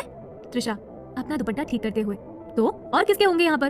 त्रिशा खुद को आईने में देखकर, परफेक्ट। मानवी, तुम इतनी छोटी फ्रॉक कैसे पहन सकती हो? ये तो तुम्हें आएगी भी नहीं। त्रिशा मुस्कुराते हुए, सही कहा, ये फ्रॉक तो हमें आएगी ही नहीं, क्योंकि ये फ्रॉक तब की है जब हम 5 साल के थे, और हमारे जन्मदिन पर हमारी माँ ने। इतना कहकर त्रिशा चुप हो जाती है। मानवी, क्या हुआ, चुप क्यों हो गई? त्रिशा बात बदलते हुए, मानवी आप कितने सवाल करती हो, अब आप हमारी बात ध्यान से सुनिए, हम ये दरवाजा लॉक करके जा रहे हैं, आप खुद से कहीं बाहर नहीं जाएंगी जब तक हम नहीं आ जाते, समझ रही है ना आप? कहीं भी अकेले जाने की कोई जरूरत नहीं है। मानवी, ठीक है, लेकिन। त्रिशा थोड़ा स्ट्रिक्ट होकर, लेकिन कुछ नहीं, कितना बोलती हैं आप, हमें ज्यादा बोलने वाले लोग बिल्कुल पसंद नहीं है। त्रिशा के स्ट्रिक्ट बिहेवियर के कारण मानवी का चेहरा उतर गया। त्रिशा टेबल की तरफ इशारा करते हुए बोली, वहाँ सारा खाना रखा है, अगर आपको भूख लगे तो खा लीजिएगा। मानवी उदास होकर, ठीक है। त्रिशा अपना बैग उठाकर बाहर निकलती है, मानवी हाथ हिलाते हुए, बाय। मानवी, हम फिर से कह रहे हैं कि दरवाजा खोलकर बाहर मत जाना। मानवी सिर हिलाकर हाँ कहती है, बाय। त्रिशा दरवाजा बंद करके चली जाती है। Overall industries. पुलिस अभी भी ओवरऑल इंडस्ट्रीज में पूछताछ कर रही है, सभी एम्प्लॉयज घबराए हुए हैं और कुछ आपस में बातें कर रहे हैं। यार, ये न्यू कैंडिडेट का किडनैप किसने किया होगा? एक दिन भी नहीं हुआ उसे ढंग से ऑफिस आए और इतना बड़ा कांड हो गया। जरूर उसकी किसी से दुश्मनी रही होगी और उसी ने किडनैप किया होगा। ये पुलिस खामखा यहाँ आकर हम सबको परेशान कर रही है। वैसे दुश्मनी से याद आया, कल इस न्यू कैंडिडेट की वजह से हमारी नैना को काफी कुछ सुनना पड़ा था रणविजय सर से। कहीं उसी ने तो। विनय कब से दूर खड़ा इन सभी की बातें सुन रहा था, लेकिन उस एम्प्लॉय के इतना कहते ही विनय वहां आ जाता है। विनय गुस्से से, shut up, just shut up, मैं कब से तुम सबकी बकवास सुन रहा हूँ। तुम्हें आइडिया भी है कि अगर पुलिस ने तुम लोगों की बातें सुन ली तो नैना कितनी बड़ी मुसीबत में पड़ सकती है? इंस्पेक्टर आदित्य भी दूर खड़े इन लोगों की बातें सुन रहा था। इंस्पेक्टर ऊंची आवाज में, यहाँ मिस नैना कौन है? नैना का नाम सुनते ही विनय घबरा जाता है। नैना सामने आते हुए, मैं हूँ सर। विनय गुस्से से उन लोगों को घूरता है, नैना के पास आकर खड़ा हो जाता है।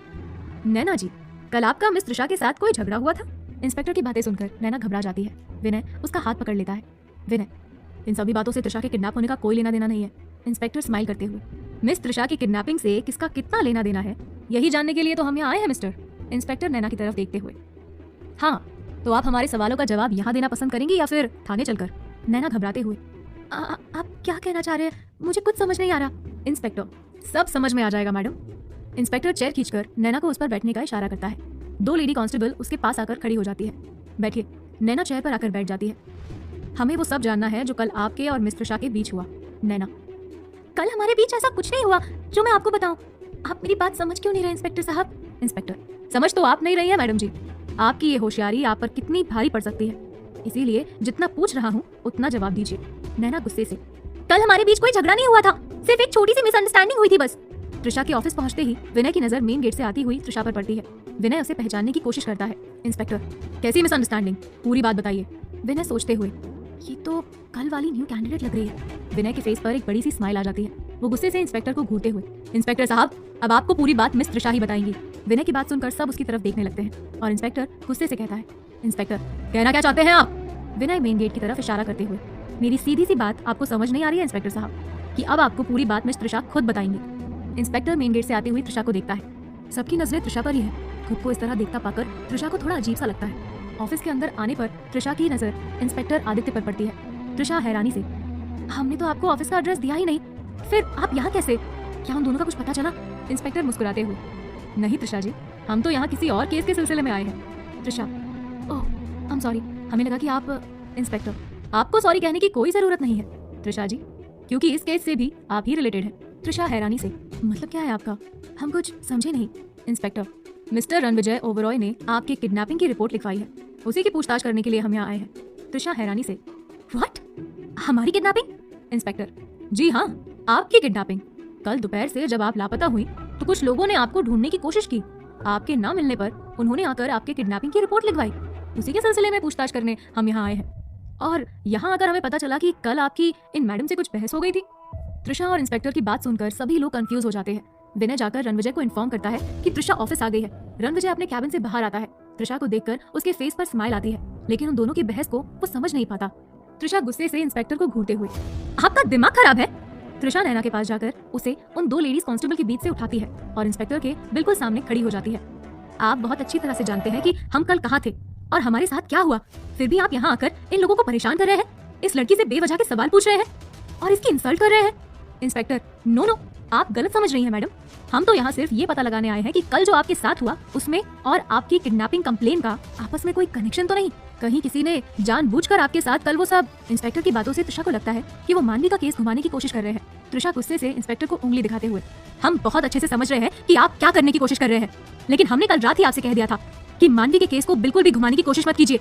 इंस्पेक्टर, आप गलत समझ रही हैं। त्रिशा, यहाँ खड़े होकर इन लोगों से पूछताछ करने और हमें समझाने से बेहतर होगा कि आप उन दोनों को ढूंढे। इंस्पेक्टर गुस्से से, आपको ये बताने की जरूरत नहीं है कि मुझे मेरा काम कैसे करना है। त्रिशा, अपने दोनों हाथ बांधकर बताना जरूरी है इंस्पेक्टर साहब, क्योंकि अगर आपको आपका काम पता होता तो आप यहाँ आकर अपना टाइम वेस्ट नहीं करते, बजाय उन दोनों को ढूंढने के। इंस्पेक्टर गुस्से से, आप मेरी इंसल्ट कर रही हैं मिस त्रिशा। त्रिशा नैना की तरफ इशारा करते हुए, अभी आपने भी तो की इंसल्ट इनकी। इंस्पेक्टर, आप नहीं जानती कि आप किससे उलझ रही हैं। त्रिशा, अपनी इस वर्दी का रौब वहाँ दिखाइएगा जहाँ जरूरत है, हमारे सामने नहीं। रणविजय मन में, ये लड़की पूरी पागल है, ऐसे तो ये शांत होने से रही, मुझे ही कुछ करना होगा।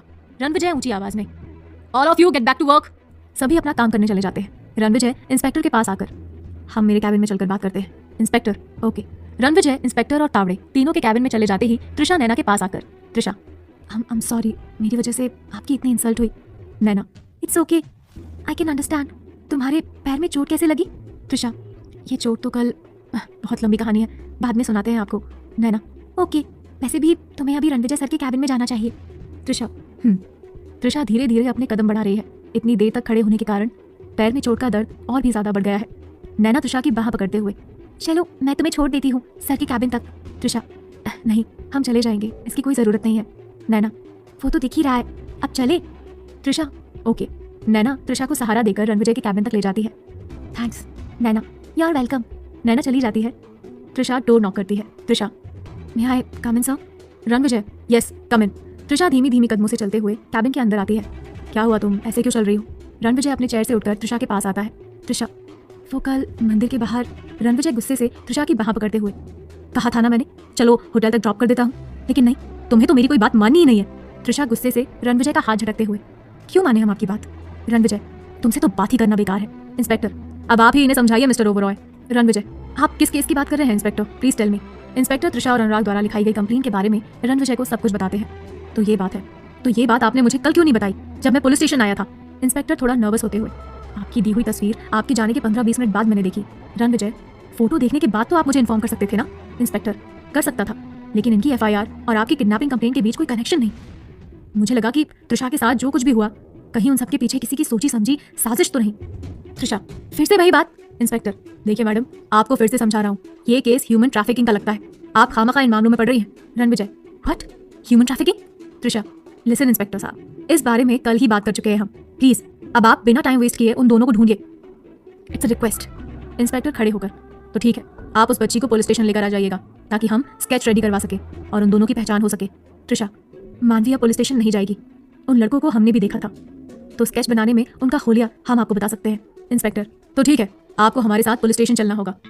कहानी में क्या होगा आगे जानना चाहते हैं? अपने सारे सवालों के जवाब तो सुनिए सीईओ की जिद्दी मोहब्बत। इंस्पेक्टर की बात पर रणविजय कहता है, आप स्केच बनाने वाले को यहीं बुला लीजिए। त्रिशा पुलिस स्टेशन नहीं जाएगी। इंस्पेक्टर, लेकिन आपका फोन जो पुलिस स्टेशन में है, उसे कलेक्ट करने के लिए तो आपको हमारे साथ चलना ही होगा। त्रिशा हैरानी से, हमारा फोन पुलिस स्टेशन में कैसे? रणविजय, ये इनका वर्किंग आवर है और इस बीच मैं इन्हें कहीं जाने की इजाजत नहीं दे सकता। इंस्पेक्टर, ये आपकी प्रॉब्लम है। इंस्पेक्टर कैबिन से बाहर जाने लगते हैं। त्रिशा, लेकिन रणविजय त्रिशा को इग्नोर करते हुए, रणविजय, इंस्पेक्टर साहब, मुझे आपसे कुछ जरूरी बात करनी है। त्रिशा की तरफ देखकर, और मेरे आने तक तुम यहीं बैठी रहोगी। त्रिशा कोई जवाब नहीं देती। रणविजय इंस्पेक्टर के साथ कैबिन से बाहर आ जाता है। इंस्पेक्टर, ये ह्यूमन ट्रैफिकिंग का क्या मामला है? इंस्पेक्टर, मिस्टर ओबरॉय, आप अच्छी तरह से जानते हैं कि ह्यूमन ट्रैफिकिंग जैसे लीगल काम इस शहर में कितनी तेजी से बढ़ते जा रहे हैं, और कल जिस बच्ची को इन्होंने बचाया है उसका केस भी मुझे इससे कनेक्ट लग रहा है। इसीलिए मैं इन्हें समझाने की कोशिश कर रहा हूँ कि इस मामले से दूर रहें, क्योंकि जिन दो लड़कों को ढूंढने की ये बात कर रही है वो सिर्फ दो लड़के नहीं, बल्कि उनके पीछे एक बहुत बड़ा रैकेट और न जाने कितने बड़े बड़े लोगों का हाथ हो सकता है। ऐसे लोग आसानी से पकड़ में नहीं आते, लेकिन जो इनके खिलाफ जाने की हिम्मत करते हैं वो उनके साथ कैसा सलूक करते हैं ये भी मुझे आपको बताने की जरूरत नहीं है। रणविजय गुस्से से, तो आप ये कहना चाहते हैं कि आप इन लोगों के पावर के डर से इन्हें आसानी से जाने देंगे और इनके सारे इलीगल काम होते रहेंगे? इंस्पेक्टर, जी नहीं, मैं बस इतना कह रहा हूँ कि त्रिशा जी को इन सभी मामलों से दूर रहना चाहिए। उनकी जान को खतरा हो सकता है। रणविजय, और वो दो लड़के, उन्हें आप इतनी आसानी से जाने देंगे? इंस्पेक्टर मुस्कुराते हुए, मुझे तो बस उन दोनों के स्केच का इंतजार है, उसके बाद इन सबका खेल हमेशा के लिए खत्म। रणविजय, मैं कुछ समझा नहीं, आप कहना क्या चाहते हैं? इंस्पेक्टर मुस्कुराते हुए, हम पुलिस वालों की बात अगर हर किसी को समझ आ जाए तब तो बात ही कुछ और होगी। रणविजय, मैं किसी को पुलिस स्टेशन भेजता हूँ त्रिशा का फोन कलेक्ट करने के लिए। रणविजय रवि को कॉल करता है। कहाँ हो तुम? रवि, पार्किंग में गाड़ी पार्क कर रहा हूँ सर, बस 2 मिनट में अंदर आया। रणविजय कॉल डिस्कनेक्ट कर देता है। थोड़ी देर में रवि ऑफिस के अंदर आता है और इंस्पेक्टर को देखकर हैरान हो जाता है। Good morning sir. इंस्पेक्टर यहाँ? रणविजय, तुम्हें इनके साथ पुलिस स्टेशन जाना है अभी, किसी जरूरी काम से। रवि परेशान होते हुए, बात क्या है सर? रणविजय रवि के कंधे पर हाथ रखकर, वो तुम्हें इंस्पेक्टर साहब रास्ते में बता देंगे, डोंट वरी, मैं तुम्हें पुलिस के हवाले नहीं कर रहा। रवि हंसते हुए, very bad joke sir. Ranvijay, inspector साहब आप त्रिशा का फोन इन्हें दे दीजिएगा।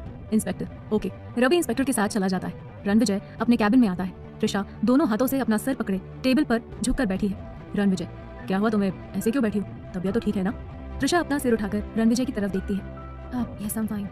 रणविजय अपनी चेयर पर बैठते हुए, देखकर तो नहीं लग रहा। रणविजय पानी का ग्लास त्रिशा की तरफ बढ़ाते हुए, ये बताओ इतनी चोट कैसे लगी तुम्हें? त्रिशा रणविजय को उसके मंदिर से चले जाने के बाद जो कुछ भी हुआ वो सब बताती है। तुम्हारा दिमाग खराब है? कोई ऐसी किसी अनजान रास्ते पर भागता है क्या? त्रिशा, तो क्या करते हम? हमें उस वक्त बस किसी भी तरह मानवी को वहां से निकालना था। रणविजय, मानवी कहाँ है अभी? त्रिशा, होटल पर हमारे रूम में। इंटरकॉम पर कॉल आता है। रणविजय, हाँ बोलो नैना। नैना, सर कोई स्केच मेकर आए हैं, कह रहे हैं कि इंस्पेक्टर आदित्य ने उन्हें भेजा है। रणविजय, ठीक है, मेरे कैबिन में भेज दो। नैना कॉल डिस्कनेक्ट कर देती है और स्केच मेकर को रणविजय के कैबिन तक लेकर आती है। स्केच मेकर आ गया है, तुम ठीक हो? त्रिशा, जी। रणविजय, पानी पी लो, बेटर फील करोगी। त्रिशा एक सांस में सारा पानी पी जाती है। स्केच मेकर आ जाते हैं। त्रिशा उसके साथ बैठकर स्केच बनवाने लगती है। रणविजय की फोन की बेल बजती है। Good morning. Kirti, good morning भाई, आपने मुझे जगाया क्यों नहीं? मुझसे मिले बिना ही ऑफिस चले गए। रणविजय, तू इतने आराम से सो रही थी, तुझे डिस्टर्ब करने का मन नहीं किया। कीर्ति, लेकिन मुझे आशी के लिए बर्थडे गिफ्ट लेना है और आप मेरे साथ चल रहे हो गिफ्ट लेने। रणविजय, मैं? कीर्ति, हाँ आप। प्लीज भाई मना मत करना, प्लीज प्लीज प्लीज मान जाओ ना। रणविजय मुस्कुराते हुए, ठीक है, लेकिन तुम्हारे पास सिर्फ 1 घंटा है। कीर्ति बेड से उठते हुए, मैं थोड़ी देर में ऑफिस पहुंचती हूँ, ओके बाय। रणविजय, बाय। कीर्ति कॉल डिस्कनेक्ट करके रेडी होने के लिए भागती है। स्केच मेकर स्केच बनाकर चला जाता है। त्रिशा, क्या हम अपने कैबिन में जा सकते हैं? Ranvijay, yes go ahead. Trisha धीमे धीमे कदमों से चलकर बाहर जाने लगती है। रणविजय नैना को कॉल करके बुलाता है। नैना, मे I come in sir? Ranvijay, yes come in. Naina cabin के अंदर आती है। नैना, त्रिशा को उसके कैबिन तक छोड़ दो, उसे चलने में तकलीफ हो रही है। नैना, ओके सर। त्रिशा रणविजय की तरफ देखती है और नैना त्रिशा को लेकर उसके कैबिन में जाती है। कॉफी पियोगी? त्रिशा, हाँ क्यों नहीं, हम अभी लेकर आते हैं। नैना, तुम रुको मैं लेकर आती हूँ। नैना कॉफी लेने चली जाती है। ओवरऑय मेंशन। कीर्ति अपने रूम से रेडी होकर नीचे आती है। आज उसने ब्लू कलर की हाफ जीन्स, व्हाइट कलर की फिश कट टॉप और कानों में इयररिंग्स, खुले बाल, चेहरे पर हल्का सा मेकअप। कीर्ति बहुत सुंदर लग रही है। शोभा मिस्टर मलिक के घर जाने की तैयारी में है। कीर्ति, गुड मॉर्निंग दादी माँ। शोभा, गुड मॉर्निंग मेरी गुड़िया, तू कब उठी और तैयार भी हो गई? बहुत प्यारी लग रही है। कीर्ति, थैंक यू दादी माँ, लेकिन तैयार तो आप भी लग रही है, कहाँ जा रही है? शोभा, हाँ जा तो रही हूँ, लेकिन अकेले नहीं, तू भी मेरे साथ चल रही है, लेकिन उससे पहले नाश्ता कर ले। कीर्ति, लेकिन जाना कहाँ है? शोभा, तेरे मामा जी के घर, पूजा है आज। Kirti, no no no no no दादी माँ, मैं आपके साथ मामा जी के घर बिल्कुल नहीं जा सकती। शोभा, बेटा पूजा में जाने के लिए ऐसे मना नहीं करते। कीर्ति परेशान होते हुए, दादी माँ आप समझ नहीं रहे, मेरा सरप्राइज खराब हो जाएगा। शोभा, सरप्राइज? कैसा सरप्राइज? कीर्ति शोभा की बाह पकड़ के, ओफो दादी माँ आप यहाँ बैठिए। कीर्ति शोभा को सोफे पर बैठाती है। आशी को अब तक पता नहीं है कि मैं इंडिया वापस आ गई हूँ और शाम को उसके बर्थडे पार्टी पर मैं उसे सरप्राइज दूंगी। मुझे देखकर बहुत खुश हो जाएगी, लेकिन प्लीज अभी आप वहाँ जाकर मेरे बारे में कोई बात नहीं करेंगी। शोभा सोफे से उठते हुए, तू और तेरा सरप्राइज, जो जी में आता है वही करो। दोनों के दोनों भाई बहन बस अपने मन की करते हैं, मेरी तो कोई सुनता ही नहीं। कीर्ति क्यूट सा फेस बनाकर, दादी माँ प्लीज नो, मुझे आशी के लिए गिफ्ट भी लेना है और भाई ने सिर्फ 1 घंटा दिया है। शोभा, तो जा ना, किसने मना किया? कीर्ति, सच्ची में जाऊं? शोभा मुस्कुराते हुए, हाँ बाबा जा। कीर्ति शोभा के गाल पर किस करते हुए, थैंक यू सो मच दादी माँ, यू आर द बेस्ट। कीर्ति अपना बैग उठाकर भागती है। शोभा, अरे नाश्ता तो कर ले। कीर्ति, वो मैं भाई के साथ कर लूंगी, मेरे पास ज्यादा टाइम नहीं है, बाय बाय बाय। शोभा मुस्कुराते हुए, बाय, ड्राइवर को साथ ले जाना, पूरी की पूरी झल्ली है। Overall industry. त्रिशा और नैना कॉफी पी रहे हैं और कल के इंसिडेंट के बारे में बातें भी कर रहे हैं। Trisha, thanks for the coffee. Naina, you're welcome, वैसे तुम बहुत ब्रेव हो यार। त्रिशा, ऐसा कुछ नहीं है, इनफैक्ट हमें तो आपसे माफी मांगनी चाहिए, हमारी वजह से कल आपको रणविजय सर की बातें सुननी पड़ी और आज इंस्पेक्टर की। नैना, तुम्हें माफी मांगने की जरूरत नहीं है, जो कुछ भी हुआ वो तुमने जानबूझ के नहीं किया, सब सिचुएशन के अकॉर्डिंग हुआ था। नैना के फोन की बेल बजती है। रणविजय सर का फोन है। नैना कॉल रिसीव करती है। हेलो। रणविजय, अगले 1 हफ्ते का मेरा सारा शेड्यूल लेकर आओ। Naina, okay sir. Ranvijay call disconnect कर देता है। मैं चलती हूँ, लंच टाइम में मिलते हैं। त्रिशा, ओके। नैना चली जाती है। त्रिशा के इंटरकॉम पर कॉल आती है। हेलो। रणविजय, त्रिशा मेरे कैबिन में आओ। Trisha, okay sir. Ranvijay call disconnect कर देता है। अजीब इंसान है, अभी जब हमने पूछा कि क्या हम अपने कैबिन में जा सकते हैं तो हमें भेज दिया, फिर अब क्यों बुला रहे हैं? त्रिशा भी रणविजय के कैबिन में जाती है। मे I come in sir? Ranvijay, yes come इन। नैना भी वहीं पर है। नैना, सर ये आपके अगले 1 हफ्ते का शेड्यूल। रणविजय, ठीक है, तुम त्रिशा को दे दो। त्रिशा हैरानी से, हमें? लेकिन क्यों? रणविजय अपने लैपटॉप पर काम करते हुए, क्योंकि आज से तुम मेरी सेक्रेटरी हो, तो मेरा शेड्यूल तो तुम्हें पता होना चाहिए ना। त्रिशा हैरानी से, व्हाट? सेक्रेटरी, वो भी आपकी? रणविजय त्रिशा की तरफ देखकर, क्यों तुम्हें किसी और की सेक्रेटरी बनना है? त्रिशा गुस्से से, हमें किसी की कोई सेक्रेटरी नहीं बनना है। नैना त्रिशा के हाथ में शेड्यूल के पेपर्स देखकर चली जाती है और त्रिशा गुस्से से सारे पेपर टेबल पर पटक देती है। हमें इन पेपर्स की कोई जरूरत नहीं, क्योंकि हम आपकी सेक्रेटरी नहीं बनने वाले। रणविजय चेयर से उठकर त्रिशा के पास आता है। Do you have any problem?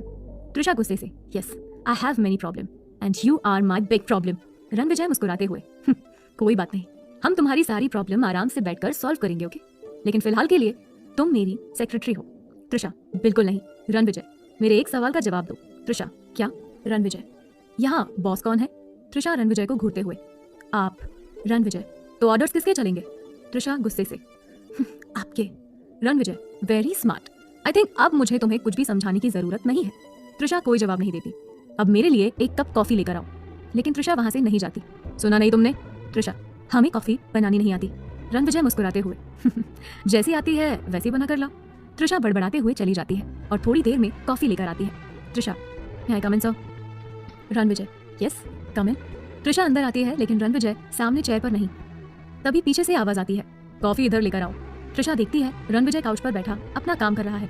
वो उसके पास कॉफी लेकर जाती है। यहाँ रख दो। त्रिशा कॉफी टेबल पर रख देती है। बैठो। लेकिन त्रिशा नहीं बैठती। सुना नहीं तुमने? बैठने को कहा। त्रिशा, हम यही ठीक है। रणविजय त्रिशा का हाथ खींचकर उसे सोफे पर बैठाता है।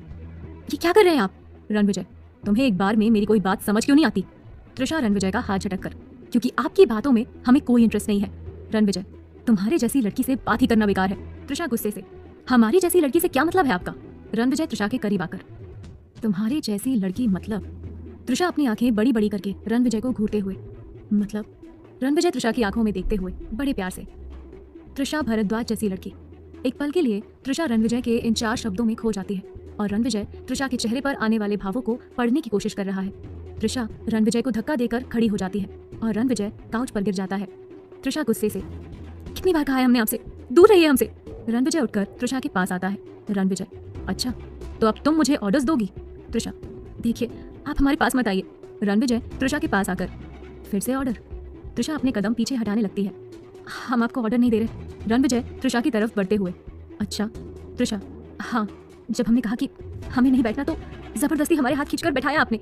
रणविजय, क्योंकि तुम्हारे पैरों में चोट लगी है और ज्यादा देर खड़े रहने से तुम्हारा दर्द बढ़ सकता है। तृषा गुस्से से, अच्छा तब आपको हमारा दर्द नहीं दिखा जब कॉफी और फाइल के लिए हमें यहाँ से बाहर दौड़ा रहे थे? पीछे की तरफ कदम बढ़ाते बढ़ाते तृषा चेयर से टकरा जाती है और रणविजय उसे संभाल कर चेयर पर बैठता है। रणविजय, यही बात तुम उस वक्त भी कह सकती थी ना? तृषा कोई जवाब नहीं देती। रणविजय और तृषा दोनों एक दूसरे को देखने लगते हैं। तभी कीर्ति दरवाजा खोलकर अंदर आ जाती है। कीर्ति, भाई मैं आ। इतना कहते कहते वो चुप हो जाती है और दोनों को देखने लगती है। कहानी में क्या होगा जानना चाहते हैं अपने सारे सवालों के जवाब? तो सुनिए सीईओ की जिद्दी मोहब्बत। पीछे की तरफ कदम बढ़ाते बढ़ाते तृषा चेयर से टकरा जाती है। रणविजय उसे संभाल कर चेयर पर बैठता है। रणविजय, यही बात तुम उस वक्त भी कह सकती थी ना? तृषा कोई जवाब नहीं देती। रणविजय और तृषा दोनों एक दूसरे को देखने लगते हैं। तभी कीर्ति दरवाजा खोलकर अंदर आ जाती है। कीर्ति, भाई मैं आ। इतना कहते कहते वो चुप हो जाती है और उन दोनों को देखने लगती है। कीर्ति की आवाज सुनकर रणविजय झट से तृषा से दूर हो जाता है। लगता है मैं गलत कैबिन में आ गई। रणविजय कीर्ति को घूरते हुए, तू कब आई? और ये मेरा ही कैबिन है। कीर्ति अपनी भौएं मटकाते हुए, अभी अभी जब आप अपनी ओर रणविजय को इस तरह घूरता पा। बाकी के शब्द कीर्ति के मुंह में ही रह जाते हैं, लेकिन फिर उसे शरारत सूझती है और वो तृषा की तरफ देखते हुए, रियली ये आपका ही कैबिन है भाई? नहीं वो मैं बस इसीलिए पूछ रही थी क्योंकि आपके कैबिन में आपके चेयर पर आपके अलावा कोई और नहीं बैठ सकता ना। That's what I am asking. Kirti की बात सुनते ही तृषा हड़बड़ाते हुए चेयर से उठ जाती है और इन सब में उसके पैर की चोट में प्रेशर पड़ने के कारण दर्द बढ़ जाता है।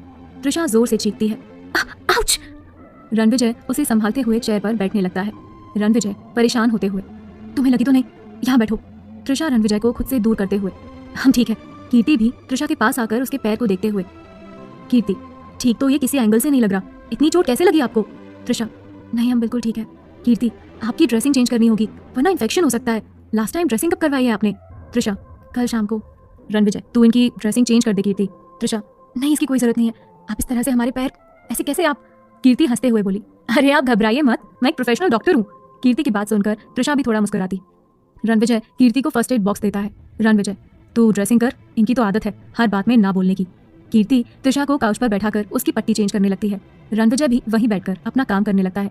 उसकी नजर कॉफी मग पर पड़ती है जो तृषा लेकर आई थी। रणविजय कॉफी का एक घूंट पीता है। यक, छी, इतनी घटिया कॉफी मैंने आज तक नहीं पी। ये कॉफी कम जहर ज्यादा लग रहा है। रणविजय के अचानक ऐसे बिहेवियर से कीर्ति थोड़ा कंफ्यूज हो गई, लेकिन तृषा जोर जोर से हंसने लगती है। आज पहली बार रणविजय ने तृषा को इस तरह से हंसते हुए देखा तो वो उसकी हंसी में खोकर रह गया। तृषा, खुद की जुबान से इतना जहर उगलते हैं, उससे तो अच्छी बनी होगी हमारी बनाई हुई कॉफी। रणविजय तृषा को घूरते हुए, कुछ कहा तुमने? तृषा अपनी हंसी कंट्रोल करते हुए, नहीं तो आपके कान बज रहे हैं शायद। रणविजय, कुछ ज्यादा ही नहीं हंसी आ रही है तुम्हें? तृषा, हमने तो आपसे पहले ही कहा था हमें कॉफी बनानी नहीं आती, लेकिन आप ही को हमारे हाथ की बनी कॉफी पीनी थी, तो आप पीजिए हमारे हाथ की कॉफी। इतना कहकर तृषा फिर से हंसने लगती है और पूरी बात सुनने के बाद कीर्ति जोर जोर से हंसने लगती है। रणविजय दोनों को घूरते हुए कैबिन से बाहर चला जाता है। कीर्ति हंसते हुए, आपने तो भाई की बैंड बजा दी, सच में मजा आ गया। वैसे आपका नाम क्या है? तृषा, कीर्ति, बहुत प्यारा नाम है। तृषा, कीर्ति भी बहुत प्यारा नाम है। कीर्ति, थैंक्स, मेरा नाम भाई ने रखा है। तृषा, रियली? कीर्ति ने हंसते हुए कहा, यस रियली। कीर्ति तृषा की ड्रेसिंग करने लगती है। रणविजय कैबिन से बाहर आकर रवि को कॉल करता है। रणविजय, और कितना टाइम लगेगा तुम्हें? पुलिस स्टेशन से निकले या नहीं? रवि, बस पहुंच गया सर, 5 मिनट में ऑफिस के अंदर हाजिर हो जाऊंगा।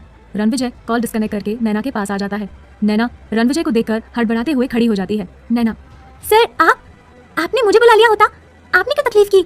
रणविजय, इट्स ओके, मेरे आज दोपहर के जितने भी मीटिंग है उसके बारे में तुम रवि को इन्फॉर्म कर देना। नैना, भाई सर आप कहीं जा रहे हैं? रणविजय, यस, मुझे एक जरूरी काम है, लेकिन अगर कोई प्रॉब्लम हो तो मुझे इन्फॉर्म कर सकती हो। नैना, ओके सर। रवि भी आ ही जाता है। सर रवि आ गया।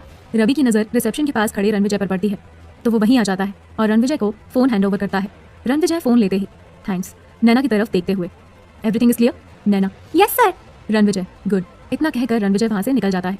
नैना, रवि आज दोपहर 1 बजे सर की मीटिंग है और तुम्हें वो अटेंड करनी है। रवि चिढ़ते हुए, क्या यार नैना, ना हाय ना बाय ना हेलो, बस आते साथ सीधे काम का बोझ डाल दिया मेरे सर पर। तुम भी ना बॉस के साथ रहते रहते उन्हीं की जैसी हो गई हो। नैना हंसते हुए, ओके फाइन। तो बताइए कैसे हैं आप, और जयपुर का टूर कैसा रहा आपका? रवि हैरानी से, टूर? इसे तुम टूर कहती हो? वहाँ मीटिंग अटेंड करते करते तो मेरे दिमाग की पाव भाजी बन गई। नैना हंसते हुए, शट अप रवि, तुम कुछ ज्यादा ही ओवर रिएक्ट कर रहे हो। तुम जयपुर काम करने गए थे या पिकनिक मनाने? रवि, जो भी हो यार, मैंने सोचा था थोड़ा जयपुर भी घूम लूंगा, ऐसे तो छुट्टी मिलती नहीं, लेकिन वहां जाकर मेरे सारे अरमानों पर पानी फिर गया। अच्छा ये सब छोड़, ये बता कि कौन है ये न्यू एम्प्लॉय जिसके आते ही ऑफिस में इतना बवाल मच गया, जिस ओवरऑल इंडस्ट्री में आज तक पुलिस आने की हिम्मत नहीं की, आज यहाँ पुलिस के भी दर्शन हो गए। आखिर कौन है ये चलती फिरती आफत? जरा मैं भी तो मिलूं इससे। नैना, शट अप रवि, ये क्या बकवास कर रहे हो तुम? जानते भी हो वो एम्प्लॉय अब रणविजय सर की सेक्रेटरी है, इसीलिए तमीज से बात करो। रवि हैरानी से, क्या कहा तुमने? रणविजय सर की सेक्रेटरी? ये चमत्कार कैसे हो गया? अचानक से बॉस को सेक्रेटरी की जरूरत कैसे पड़ गई? नैना, अब ये तो सर ही जाने। रवि हंसते हुए, और सेक्रेटरी बनाया भी तो किसको? चलती फिरती मुसीबत को। नैना गुस्से से, बिना किसी को जाने उसे जज करना, this is not fair Ravi. Ravi हंसते हुए, ओके ओके फाइन, तुम इतना हाइपर क्यों हो रही हो? अब तो वो इसी ऑफिस में है, उसे अच्छे से जान भी लेंगे और पहचान भी लेंगे। फिलहाल तो तुम मुझे मीटिंग की डिटेल्स बताओ, वरना मैं ही ऑफिस में नजर नहीं आऊंगा। नैना, तुम्हारी हरकतें ही ऐसी हैं। नैना रवि को मीटिंग की डिटेल समझाने लगती है। रणविजय कैबिन में आते हैं। कीर्ति, तुझे आशी का बर्थडे गिफ्ट आज ही लेना है या उसे नेक्स्ट बर्थडे पर देगी? कीर्ति, ये कैसा सवाल है भाई? रणविजय, तो जल्दी कर, मेरे पास इतना फालतू टाइम नहीं है कि पूरा दिन तुझे शॉपिंग कराता रहूं। कीर्ति गुस्से से, तो चलो ना, किसने मना किया है? रणविजय, तुम चलकर कार में बैठो, मैं 10 मिनट में आ रहा हूँ। कीर्ति कार में जाकर बैठ जाती है। उसके जाते ही त्रिशा रणविजय के कैबिन में आती है। Trisha, may I come in sir? Ranvijay, yes come. Trisha अंदर आकर रणविजय के सामने खड़ी हो जाती है। क्या हुआ, कुछ कहना चाहती हो? त्रिशा, हाँ वो हम। रणविजय, ये हाँ वो क्या कर रही हो? जो भी कहना है जल्दी कहो। त्रिशा, सर क्या हमें यहाँ छुट्टी मिल सकती है, सिर्फ आज के लिए? रणविजय, क्यों, क्या हुआ? तुम्हारी तबीयत तो ठीक है ना? त्रिशा, रणविजय, तो फिर छुट्टी क्यों चाहिए? त्रिशा कोई जवाब नहीं देती। हेलो, मैं तुमसे बात कर रहा हूँ, कहाँ खो गई? त्रिशा, जी वो। रणविजय मन में, ये शेरनी अचानक बिल्ली कैसे बन गई? अच्छा ठीक है, तुम्हें छुट्टी मिल सकती है, लेकिन। त्रिशा, लेकिन? रणविजय, एक शर्त पे। त्रिशा हैरानी से, शर्त? कैसी शर्त? रणविजय, आज शाम 7 बजे तुम्हें मेरे साथ एक पार्टी में चलना होगा। त्रिशा, व्हाट? पार्टी में? वो भी आपके साथ? हम आपके साथ किसी भी पार्टी में नहीं जाने वाली, you understand? Ranvijay, okay then तुम्हारी छुट्टी कैंसिल, बट पार्टी में तो तुम्हें मेरे साथ वैसे भी चलना होगा, because you are my secretary. Trisha गुस्से से, कोई जबरदस्ती है क्या? रणविजय त्रिशा के पास आकर, मैंने तो प्यार से ही कहा था, लेकिन तुम्हें तो प्यार की भाषा समझ ही नहीं आती ना। त्रिशा, आपने प्यार की भाषा अपने तक ही रखिए। रणविजय त्रिशा के और पास आकर, क्यों, प्यार से डर लगता है क्या? रणविजय को इतने पास देखकर त्रिशा कुछ बोल ही नहीं पाती। क्या हुआ? त्रिशा बात बदलते हुए, हमें सिर्फ आज के लिए छुट्टी दे दीजिए please sir. Ranvijay, and what's the reason? Trisha, वो मानवी होटल में अकेली है और हम उसे। रणविजय, ओके फाइन, चलो मैं तुम्हें होटल तक ड्रॉप कर देता हूँ। त्रिशा, नो थैंक्स, हम कैब से चले जाएंगे। रणविजय, कल भी तुमने यही कहा था, उसका नतीजा देख चुका हूँ मैं। गाड़ी में वेट कर रहा हूँ, 10 मिनट में अपना सामान लेकर बाहर आ जाओ, वरना छुट्टी कैंसिल। इतना कहकर रणविजय कैबिन से बाहर चला जाता है। त्रिशा गुस्से से, अजीब इंसान से पाला पड़ा है हमारा, पता नहीं खुद को क्या समझता है। त्रिशा भी अपना सारा सामान लेकर बाहर चली जाती है। त्रिशा के आते ही रणविजय कार के पीछे का दरवाजा खोलता है। रणविजय, बैठो। त्रिशा, सर आप खामखा ही। रणविजय, होटल जाना है या वापस ऑफिस? त्रिशा चुपचाप कार में बैठ जाती है। Good girl. रणविजय भी कार में बैठकर कार स्टार्ट करता है। कीर्ति, आपको भी हमारे साथ शॉपिंग पर चलना है क्या? शॉपिंग से ही त्रिशा को याद आता है कि उसे मानवी को शॉपिंग भी करानी है। त्रिशा, जी नहीं, हमें होटल जाना है। कीर्ति, ओह।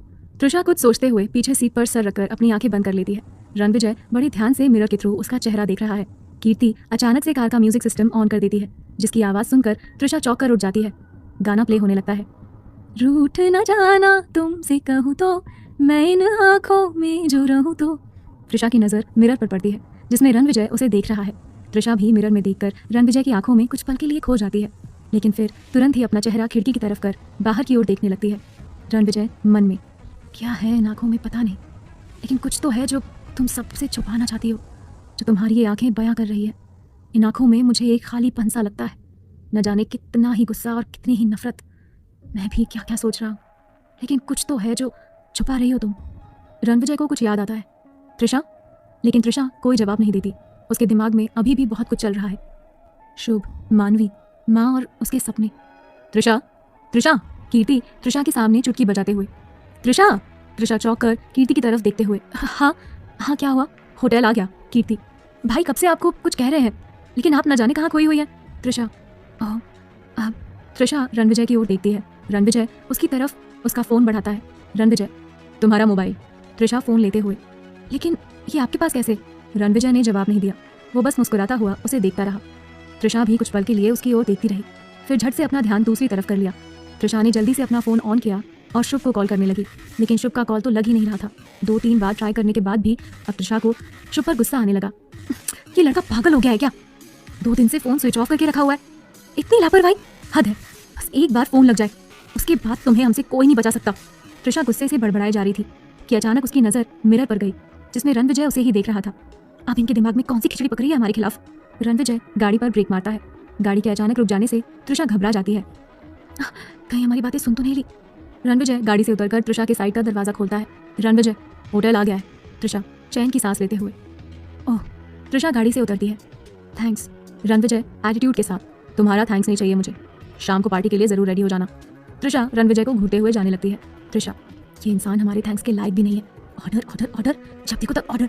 पता नहीं खुद को क्या समझता है ये खड़ूस कहीं का। त्रिशा गुस्से से बड़बड़ाते हुए जाने लगती है। तभी रणविजय उसे पीछे से आवाज़ देता है, त्रिशा। त्रिशा पलट कर देखती है। जी। रणविजय त्रिशा के पास आकर, मैं कह रहा था कि इस बार कोई ढंग की ड्रेस पहन कर आना, क्योंकि अगर इस बार तुम्हारे कदम लड़खड़ाए तो मैं तुम्हें संभालने नहीं वाला हूँ। त्रिशा हैरानी से आंखें बड़ी बड़ी करके रणविजय को घूरने लगती है। उसके इस हरकत से रणविजय मुस्कुराने लगता है। कहानी में क्या होगा आगे जानना चाहते हैं अपने सारे सवालों के जवाब? तो सुनिए सीईओ की जिद्दी मोहब्बत। त्रिशा गुस्से में रणविजय से कहती है, हमने नहीं कहा था आपको कि आकर हमें संभालिए, हम खुद को बहुत अच्छे से संभाल सकते हैं। एंड वन मोर थिंग, हमसे 1 हैंड डिस्टेंस की दूरी पर ही रहिएगा आप, आपके लिए यही बेहतर होगा, वरना। रणविजय, वरना क्या? त्रिशा स्माइल करते हुए, not good for your health. Ranvijay Trisha की और पास आकर, रियली? त्रिशा बिना कोई जवाब दिए होटल के अंदर चली जाती है। रणविजय उसे मुस्कुराता हुआ जाते देखता है। कीर्ति पीछे से आकर उसके कंधे पर हाथ रखती है। कीर्ति, भाई अब हम लेट नहीं हो रहे? रणविजय बिना कोई जवाब दिए गाड़ी की ड्राइविंग सीट पर आकर बैठ जाता है। कीर्ति भी उसके बगल में आकर बैठ जाती है। रणविजय गाड़ी ड्राइव करते हुए, कहाँ चलना है? कीर्ति, शॉपिंग मॉल। और कहाँ? रणविजय, ओके। कीर्ति, भाई मुझे समझ नहीं आ रहा है कि मैं आशी के लिए क्या गिफ्ट लूँ, आप ही कुछ सजेस्ट करो ना। रणविजय, गिफ्ट तुझे देना है, मुझे नहीं, तो अपना दिमाग जो हर वक्त फालतू जगह लगाती है उसका इस्तेमाल कर, सोच के क्या गिफ्ट देना है। कीर्ति गुस्से से, भाई आप। रणविजय, शट अप, मुझसे बहस करने से अच्छा होगा कि तू गिफ्ट के बारे में सोच। कीर्ति मुंह बनाते हुए विंडो से बाहर देखने लगती है। त्रिशा होटल के रूम का दरवाजा खोलती है। दरवाजा खोलते ही उसके होश उड़ जाते हैं। त्रिशा, ये रूम की हालत क्या बना रखी है आपने, और कहाँ है आप? सामने आइए। मानवी सोफे के पीछे से निकलकर बाहर आती है। त्रिशा हैरानी से, आप सोफे के पीछे क्या कर रही थी, और ये रायता क्या फैला रखा है आपने? मानवी त्रिशा से आकर लिपट जाती है। मानवी, तुम मुझे डांटोगी तो नहीं ना? त्रिशा हंसते हुए, अरे गुड़िया, हम भला आपको क्यों डांटेंगे, हम क्या इतने बुरे हैं जो आपको हमसे इतना डर लग रहा है? मानवी त्रिशा के गाल पर किस करते हुए, नहीं, तुम तो बहुत प्यारी हो, बल्कि परी की तरह हो। त्रिशा मानवी को अपनी गोद में उठा लेती है। त्रिशा, अच्छा? मानवी, हाँ बिल्कुल, तुम परेशान मत हो, ये सब मैंने फैलाया है ना, सब मैं साफ कर दूंगी। त्रिशा हैरानी से, ये सब आप साफ करोगी? मानवी, हाँ, घर पर मैं ही तो करती थी। त्रिशा, क्या सच में आप अकेले साफ कर लेंगी? सच कहे, अगर हम पूरे दिन भी कोशिश करें तो ये सब समेटने की बजाय और फैल जाएगा हमसे। मानवी हंसते हुए, क्या तुम इतनी बड़ी हो गई हो और तुम्हें अपना कमरा ठीक करना नहीं आता? त्रिशा मासूमियत से, हमें आज तक ये सब करने की जरूरत ही नहीं पड़ी, हमेशा दाइमा ही सब कुछ करती थी। दाइमा? दाइमा क्यों? माँ क्यों नहीं? ये सब तो माँ करती है ना। पता है, जब मेरी माँ थी तो वही मेरा सारा सामान संभाल कर रखती थी, मेरे कपड़े, मेरे खिलौने, मेरे बाल भी वही बनाती थी। लेकिन माँ के जाने के बाद सब बदल गया, पापा भी बदल गए। त्रिशा, जो कि इतनी देर से खामोशी से मानवी की बातें सुन रही थी, उसका ध्यान मानवी के उदास चेहरे पर गया। त्रिशा मानवी के सर को प्यार से सहलाते हुए, कोई बात नहीं, अब आपको ये सब नहीं करना पड़ेगा, रूम सर्विस वाले आएंगे, वही सब कुछ करके जाएंगे। मानवी, अच्छा, ये सब वो ठीक करेंगे? त्रिशा, मानवी, अच्छा, लेकिन तुमने तो बताया ही नहीं कि दाई क्यों, माँ क्यों नहीं? क्या मेरी तरह तुम्हारी माँ भी नहीं है? मैं अपनी माँ को बहुत मिस करती हूँ, क्या तुम भी अपनी माँ को मिस करती हो? मानवी के सवालों से त्रिशा इरिटेट होकर जोर से चिल्लाती है। त्रिशा, इनफ इज इनफ, तब से एक ही शब्द बार बार दोहराई जा रही है, माँ माँ माँ, खबरदार जो आज के बाद हमारे सामने ये शब्द दोहराया। त्रिशा के इस तरह से चिल्लाने से मानवी बहुत बुरी तरह से डर जाती है और रोने लगती है। उसे रोता देख त्रिशा गुस्से पर कंट्रोल करती है और मानवी के आंसू पोंछती है। सॉरी मानवी। मानवी नाराजगी से, नहीं, तुम बहुत गंदी हो, सुबह भी तुमने मुझ पर गुस्सा किया और अभी फिर तुम मुझ पर गुस्सा किए जा रही हो, मुझे तुमसे बात नहीं करनी। त्रिशा, अरे ऐसे कैसे बात नहीं करनी, सॉरी कहा ना हमने। मानवी मुंह फुलाकर दूसरी तरफ देखने लगती है। ठीक है, मत करो हमसे बात, हमने तो सोचा था कि आज आपको शॉपिंग कराएंगे, न्यू ड्रेसेस दिलाएंगे और फिर शाम को पार्टी में भी जाना है, लेकिन आप हमसे बात ही नहीं कर रही हैं, तो शॉपिंग भी अपने लिए कर लेते हैं, न्यू ड्रेस भी हम अपने लिए ही ले लेंगे और शाम को पार्टी में भी अकेले ही चले जाएंगे। शॉपिंग का नाम सुनते ही मानवी अपनी नाराजगी भूल जाती है। मानवी, अरे किसने कहा कि हम तुम्हारे साथ शॉपिंग पर नहीं चल रहे? मैं तो तुम्हारे साथ चल रही हूँ, देखो तुमसे बात भी कर रही हूँ, लेकिन अब तुम मुझ पर ऐसे गुस्सा तो नहीं करोगी ना? त्रिशा नहीं करेंगे, लेकिन आप भी ऐसी हरकत दोबारा मत कीजिएगा जिससे हमें गुस्सा आ जाए, समझ रही है ना आप? मानवी हाँ में सर हिलाती है। तो ठीक है, जल्दी से रेडी हो जाइए, फिर हम मार्केट चलते हैं। मानवी मासूमियत से। मैं कैसे? तुम ही कर दो ना, मुझे खुद तैयार होना नहीं आता। त्रिशा अच्छा बाबा ठीक है चलो। त्रिशा मानवी को रेडी करती है और दोनों शॉपिंग के लिए निकल जाते हैं। कुछ ही देर में ऑटो एक शॉपिंग मॉल के पास रुकती है। त्रिशा और मानवी ऑटो से उतरकर ऑटो वाले को बिल पे करते हैं। विकी अपनी गाड़ी से गुजर रहा होता है कि उसकी नजर त्रिशा पर पड़ती है। वो जल्दी से गाड़ी रोककर दरवाजा खोलकर त्रिशा की तरफ भागता है, लेकिन तब तक त्रिशा मॉल के अंदर जा चुकी होती है। विकी त्रिशा को हर जगह ढूंढता है, लेकिन अंत में निराश होकर गाड़ी में बैठकर वहां से निकल जाता है। विकी लगता है मेरा वहम था। जिस मॉल में त्रिशा आई है, रणविजय और कीर्ति भी उसी मॉल में है।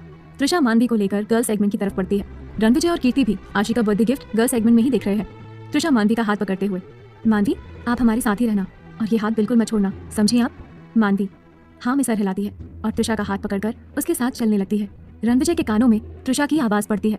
वो अपने चारों तरफ देखने लगता है, लेकिन उसे त्रिशा कहीं दिखाई नहीं देती। रणविजय मुस्कुराते हुए अपने सर पर खुद ही चपत मार लेता है। रणविजय खुद से, ये क्या हो रहा है मेरे साथ? अब तो मेरे कानों में भी उसकी आवाज़ें गूंजने लगी है। ये तो हद हो गई यार। कीर्ति रणविजय को घूरते हुए, ये खुद से ही क्या बड़बड़ा रहे हो भैया? रणविजय कुछ नहीं, तू अपना काम करना, हो गई तेरी शॉपिंग, मुझे लेट हो रहा है, जल्दी कर। कीर्ति नहीं अभी रुको, थोड़ा टाइम और लगेगा। रणविजय को फिर से त्रिशा की आवाज़ सुनाई देती है। रणविजय फिर से त्रिशा को ढूंढने लगता है। उसकी नज़र त्रिशा पर पड़ती है जो एक छोटी बच्ची के साथ कुछ ड्रेसेस सिलेक्ट कर रही है। रणविजय उसकी तरफ बढ़ने लगता है कि तभी कीर्ति उसे पीछे से आवाज़ देती है। कीर्ति भाई आप कहाँ जा रहे हो? रणविजय कहीं नहीं, यही हूँ, तू जल्दी से अपना काम खत्म कर। कीर्ति ओके। रणविजय वापस उसी ओर मुड़ता है, लेकिन त्रिशा वहाँ से गायब है। रणविजय पूरी गर्ल सेगमेंट में त्रिशा को ढूंढता है, लेकिन वो उसे नहीं मिलती। गर्ल सेगमेंट से बाहर निकल कर देखता है कि कुछ ही दूरी पर त्रिशा उसे एक ज्वेलरी स्टोर के बाहर खड़ी दिखाई देती है। रणविजय कीर्ति के पास आता है। रणविजय मुझे एक बहुत इंपॉर्टेंट कॉल करनी है, लेकिन यहाँ नेटवर्क नहीं मिल रहा है। अगर तेरी शॉपिंग हो जाए तो बाहर गाड़ी में आ जाना, मैं वहीं तेरा वेट कर रहा हूँ। कीर्ति ठीक है भाई। रणविजय जल्दी से ज्वेलरी स्टोर की तरफ बढ़ता है। त्रिशा ज्वेलरी स्टोर के अंदर एक काउंटर पर घुंघरुओं से भरी एक पायल देख रही है और उसकी छन छन छन की आवाज़ से उसके चेहरे पर एक बड़ी सी स्माइल चमक रही है। साथ ही उसके चेहरे पर एक अलग ही सुकून दिखाई दे रहा है। रणविजय बड़े ध्यान से त्रिशा का चेहरा देख रहा है और उसके चेहरे पर आने वाले भाव को समझने की कोशिश कर रहा है, लेकिन इतनी दूर होने के कारण वहाँ क्या बातें हो रही है कि वो सुन नहीं पा रहा है। त्रिशा काउंटर पर खड़ी सेल्स गर्ल से पूछती है, ये पायल? Sales girl sorry ma'am, but ये ऑलरेडी बिक चुकी है और अभी हमारे पास ऐसा कोई दूसरा पीस नहीं है। आप बाद में आकर यहाँ चेक कर सकती हैं, शायद मिल जाए। Trisha it's okay. Sales girl ma'am आप कुछ और देखना चाहेंगी? Trisha no thanks. मानवी चलो फिर, अपनी तो शॉपिंग हो गई, कुछ और लेना है आपको? मानवी नहीं, लेकिन मुझे बहुत जोर से भूख लगी है।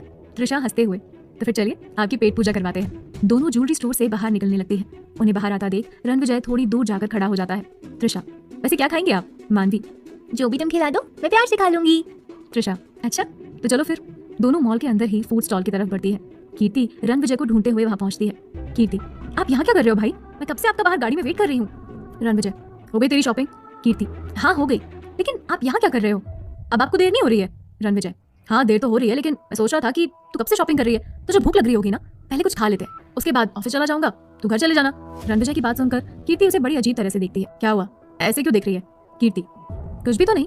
हाँ भूख तो मुझे सच में लगी है, आज मैंने ब्रेकफास्ट भी नहीं किया, इसीलिए पहले कुछ खा लेते हैं, उसके बाद मैं घर चली जाऊंगी, आप ऑफिस चले जाना। अब दोनों ही फूड स्टॉल की तरफ बढ़ गए। रणविजय त्रिशा से थोड़ी दूरी बनाकर उसके पास वाली टेबल पर बैठ जाता है। रणविजय कीर्ति तू ऑर्डर कर दे। कीर्ति वेटर। वेटर आ जाता है, एक पिज्जा, 2 बर्गर और 2 कॉफी। वेटर ऑर्डर लेकर चला जाता है। त्रिशा क्या खाओगी मानवी? मानवी सोचते हुए नूडल्स। त्रिशा ठीक है। वेटर। वेटर आ जाता है, एक कॉफी, एक हॉट चॉकलेट, एक नूडल्स और एक सैंडविच। वेटर ऑर्डर लेकर चला जाता है और कुछ ही देर में दोनों का खाना लेकर आ जाता है। त्रिशा मानवी आराम से खाओ वरना आपके सारे कपड़े गंदे हो जाएंगे। मानवी की चम्मच में नूडल्स आ ही नहीं रहे थे, बार बार कोशिश कर रही थी और बार बार नूडल्स नीचे गिर जा रहे थे। लाओ हम खिला देते हैं। त्रिशा मानवी को नूडल्स खिलाने लगती है। चलो अब फटाफट से ये हॉट चॉकलेट मिल्क फिनिश करो। मानवी नाक से घोटते हुए नहीं, दूध नहीं पीना। त्रिशा अरे एक बार पीकर तो देखो, ये बहुत टेस्टी है। मानवी नहीं नहीं नहीं। त्रिशा पी लीजिए मानवी, नहीं तो ये वेस्ट हो जाएगा प्लीज।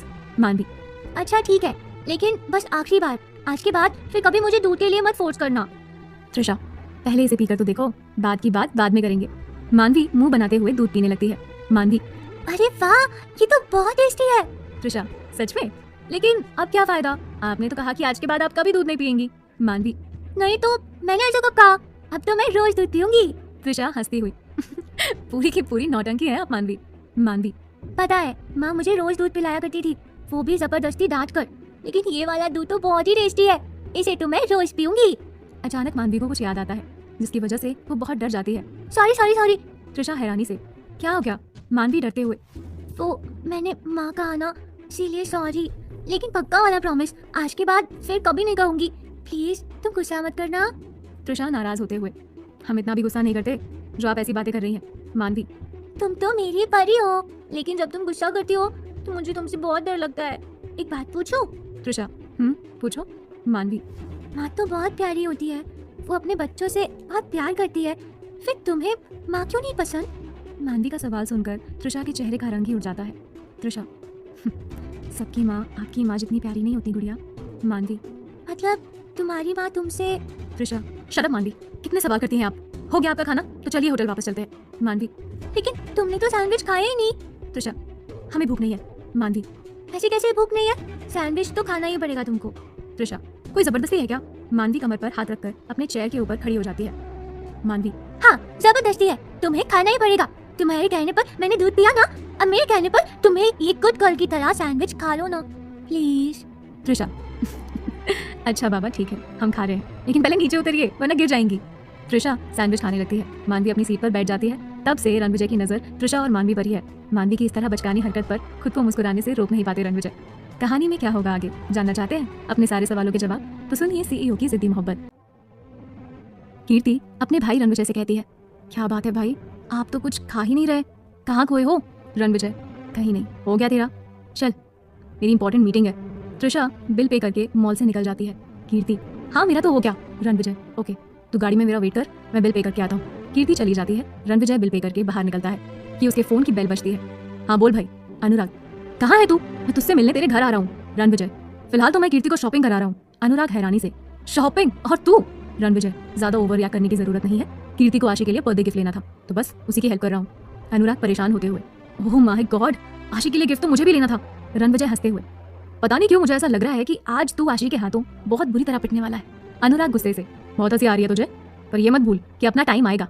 रणविजय, अच्छा फिलहाल तो तू अपनी हालत देख। अनुराग, तुझे तो मैं पार्टी में देखता हूँ, लेकिन अभी सबसे पहले मुझे आशी के लिए गिफ्ट लेना है। चल बाय, बाद में बात करते हैं। रणविजय, हाँ बाय। रणविजय कॉल डिस्कनेक्ट करके गाड़ी में बैठकर घर के लिए निकल जाता है। कीर्ति, किसे बात कर रहे थे? रणविजय, तुझे क्यों बताऊं? कीर्ति गुस्से से, मत बताओ।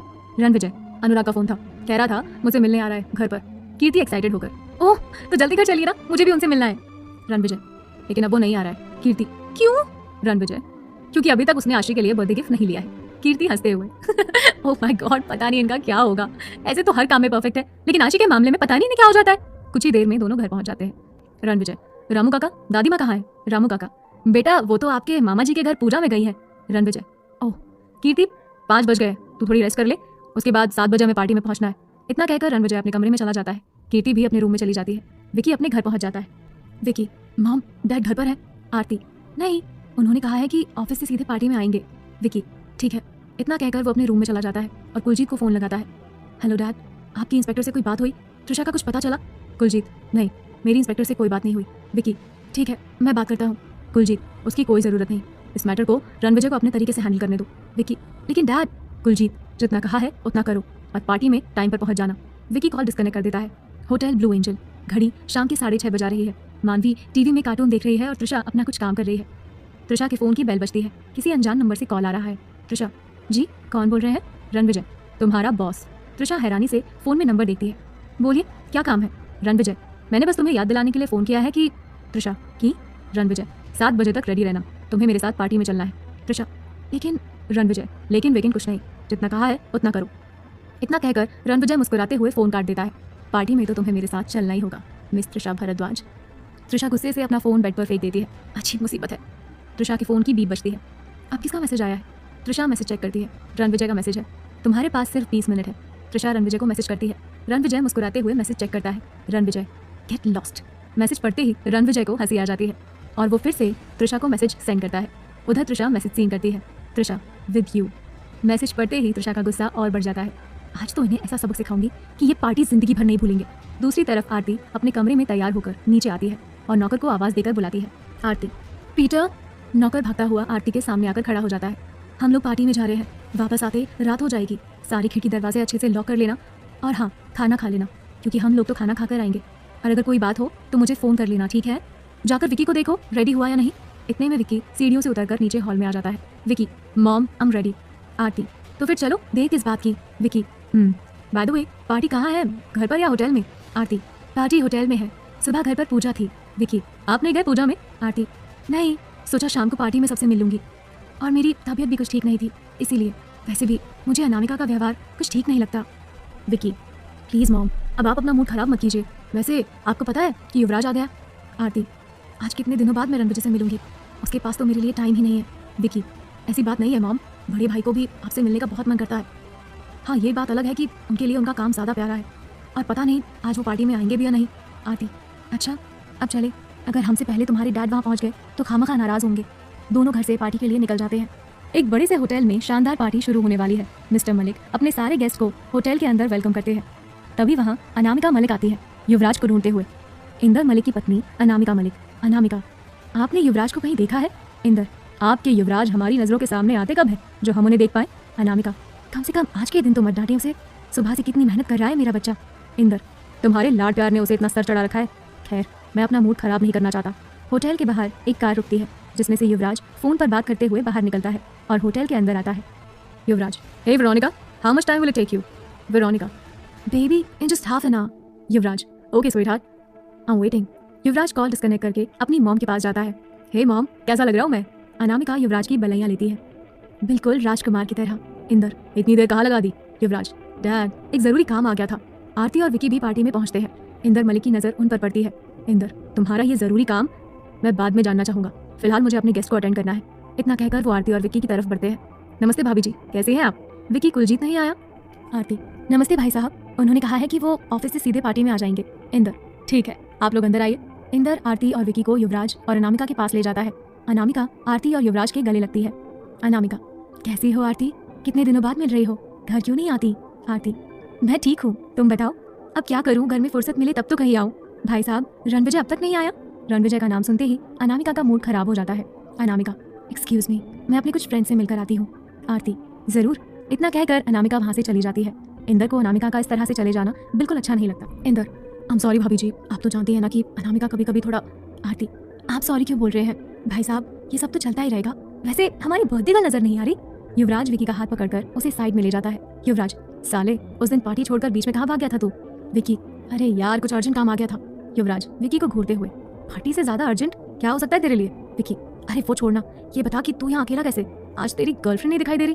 युवराज, अरे यार, फिलहाल तो मैं सिंगल हूँ। विकी, अच्छा, तू सिंगल है? तो फिर उस रिया का क्या हुआ जिसके साथ तू टूर पे गया था?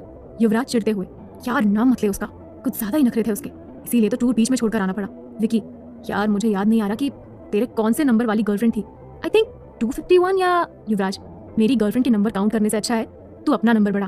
विकी, मुझे तो बस पार्टी में और एंजॉयमेंट से मतलब है, ये गर्लफ्रेंड के नंबर तू ही बढ़ा। युवराज, यार पार्टी और एंजॉयमेंट का मजा गर्लफ्रेंड के साथ दुगना हो जाता है, रहने दे, तू नहीं समझेगा। विकी, हाँ हाँ, सब समझता हूँ मैं, तेरी गर्लफ्रेंड के साथ एंजॉयमेंट का मतलब हर महीने तेरी एक नई गर्लफ्रेंड, तू कभी नहीं सुधरेगा। युवराज विकी के कंधे पर हाथ रखकर, इस जन्म में तो बिल्कुल भी नहीं। विकी, आशी कहीं नजर नहीं आ रही? युवराज, वो दादी माँ के साथ आ रही है। विकी, दादी माँ? युवराज, हाँ, रणविजय की दादी माँ। विकी, लगता है बड़े भाई सच में पार्टी में नहीं आने वाले, तभी तो उन्होंने नानी को पहले ही भेज दिया। युवराज, मतलब? विकी, मतलब ये कि उधर देख, नानी माँ और आशी दोनों ही आ गए। अब दोनों उनके पास जाते हैं। विकी आशी को हक करते हुए, हैप्पी बर्थडे आशी। आशी, थैंक्स विकी। विकी शोभा को भी हक करता है। विकी, कैसी है नानी माँ? शोभा, खुद ही देख ले कैसी लग रही हूँ। विकी, हमेशा की तरह फिट एंड फाइन। अरे आशी, किसे ढूंढ रही हो? आशी, रणविजय नहीं आया। शोभा, बस आता ही होगा। विकी, आरती कहाँ है? विकी, चलिए मैं आपको उनके पास ले जाता हूँ। विकी शोभा को आरती के पास ले जाता है। युवराज, वैसे दी, आप सच में रणविजय को ही ढूंढ रही हो या अनुराग के बारे में जानना चाहती हो कि वो अब तक आया क्यों नहीं? आशी चिढ़ते हुए, शट अप यूवी, भाग यहाँ से। युवराज, वैसे एक बात बताऊं? आशी, जल्दी बोल। युवराज, अनुराग की फैमिली से अब तक कोई नहीं आया, जहाँ तक मुझे पता है अनुराग इस वक्त जयपुर में है। ये सुनकर आशी उदास हो जाती है। इंदर आशी के पास आते हैं। इंदर आशी के सर पर हाथ रखते हुए, क्या हुआ मेरा बच्चा, इतना उदास क्यों लग रहा है? पार्टी की अरेंजमेंट पसंद नहीं आई क्या?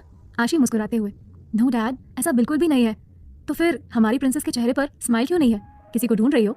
युवराज, डैड वो आशी युवराज की बात बीच में काटते हुए, आशी, डैड रणविजय अभी तक नहीं आया, वो तो आ रहा है ना? इंदर, तुम टेंशन मत लो, अभी थोड़ी देर पहले ही मेरी बात हुई है उससे, 7 बजे तक यहाँ पहुँच जाएगा।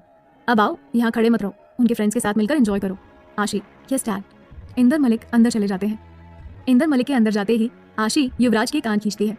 बहुत बड़ा हो गया है ना तू, बहुत जुबान चलने लगी है तेरी, जो कभी बताती हूँ तुझे। युवराज अपने कान छुड़ाने की कोशिश करते हुए, मुझे छोड़ दो वरना मैं तुम्हें तुम्हारा बर्थडे गिफ्ट नहीं देने वाला। आशी युवराज की कान और जोर से खींचते हुए, अच्छा तू मेरा बर्थडे गिफ्ट लाया भी है?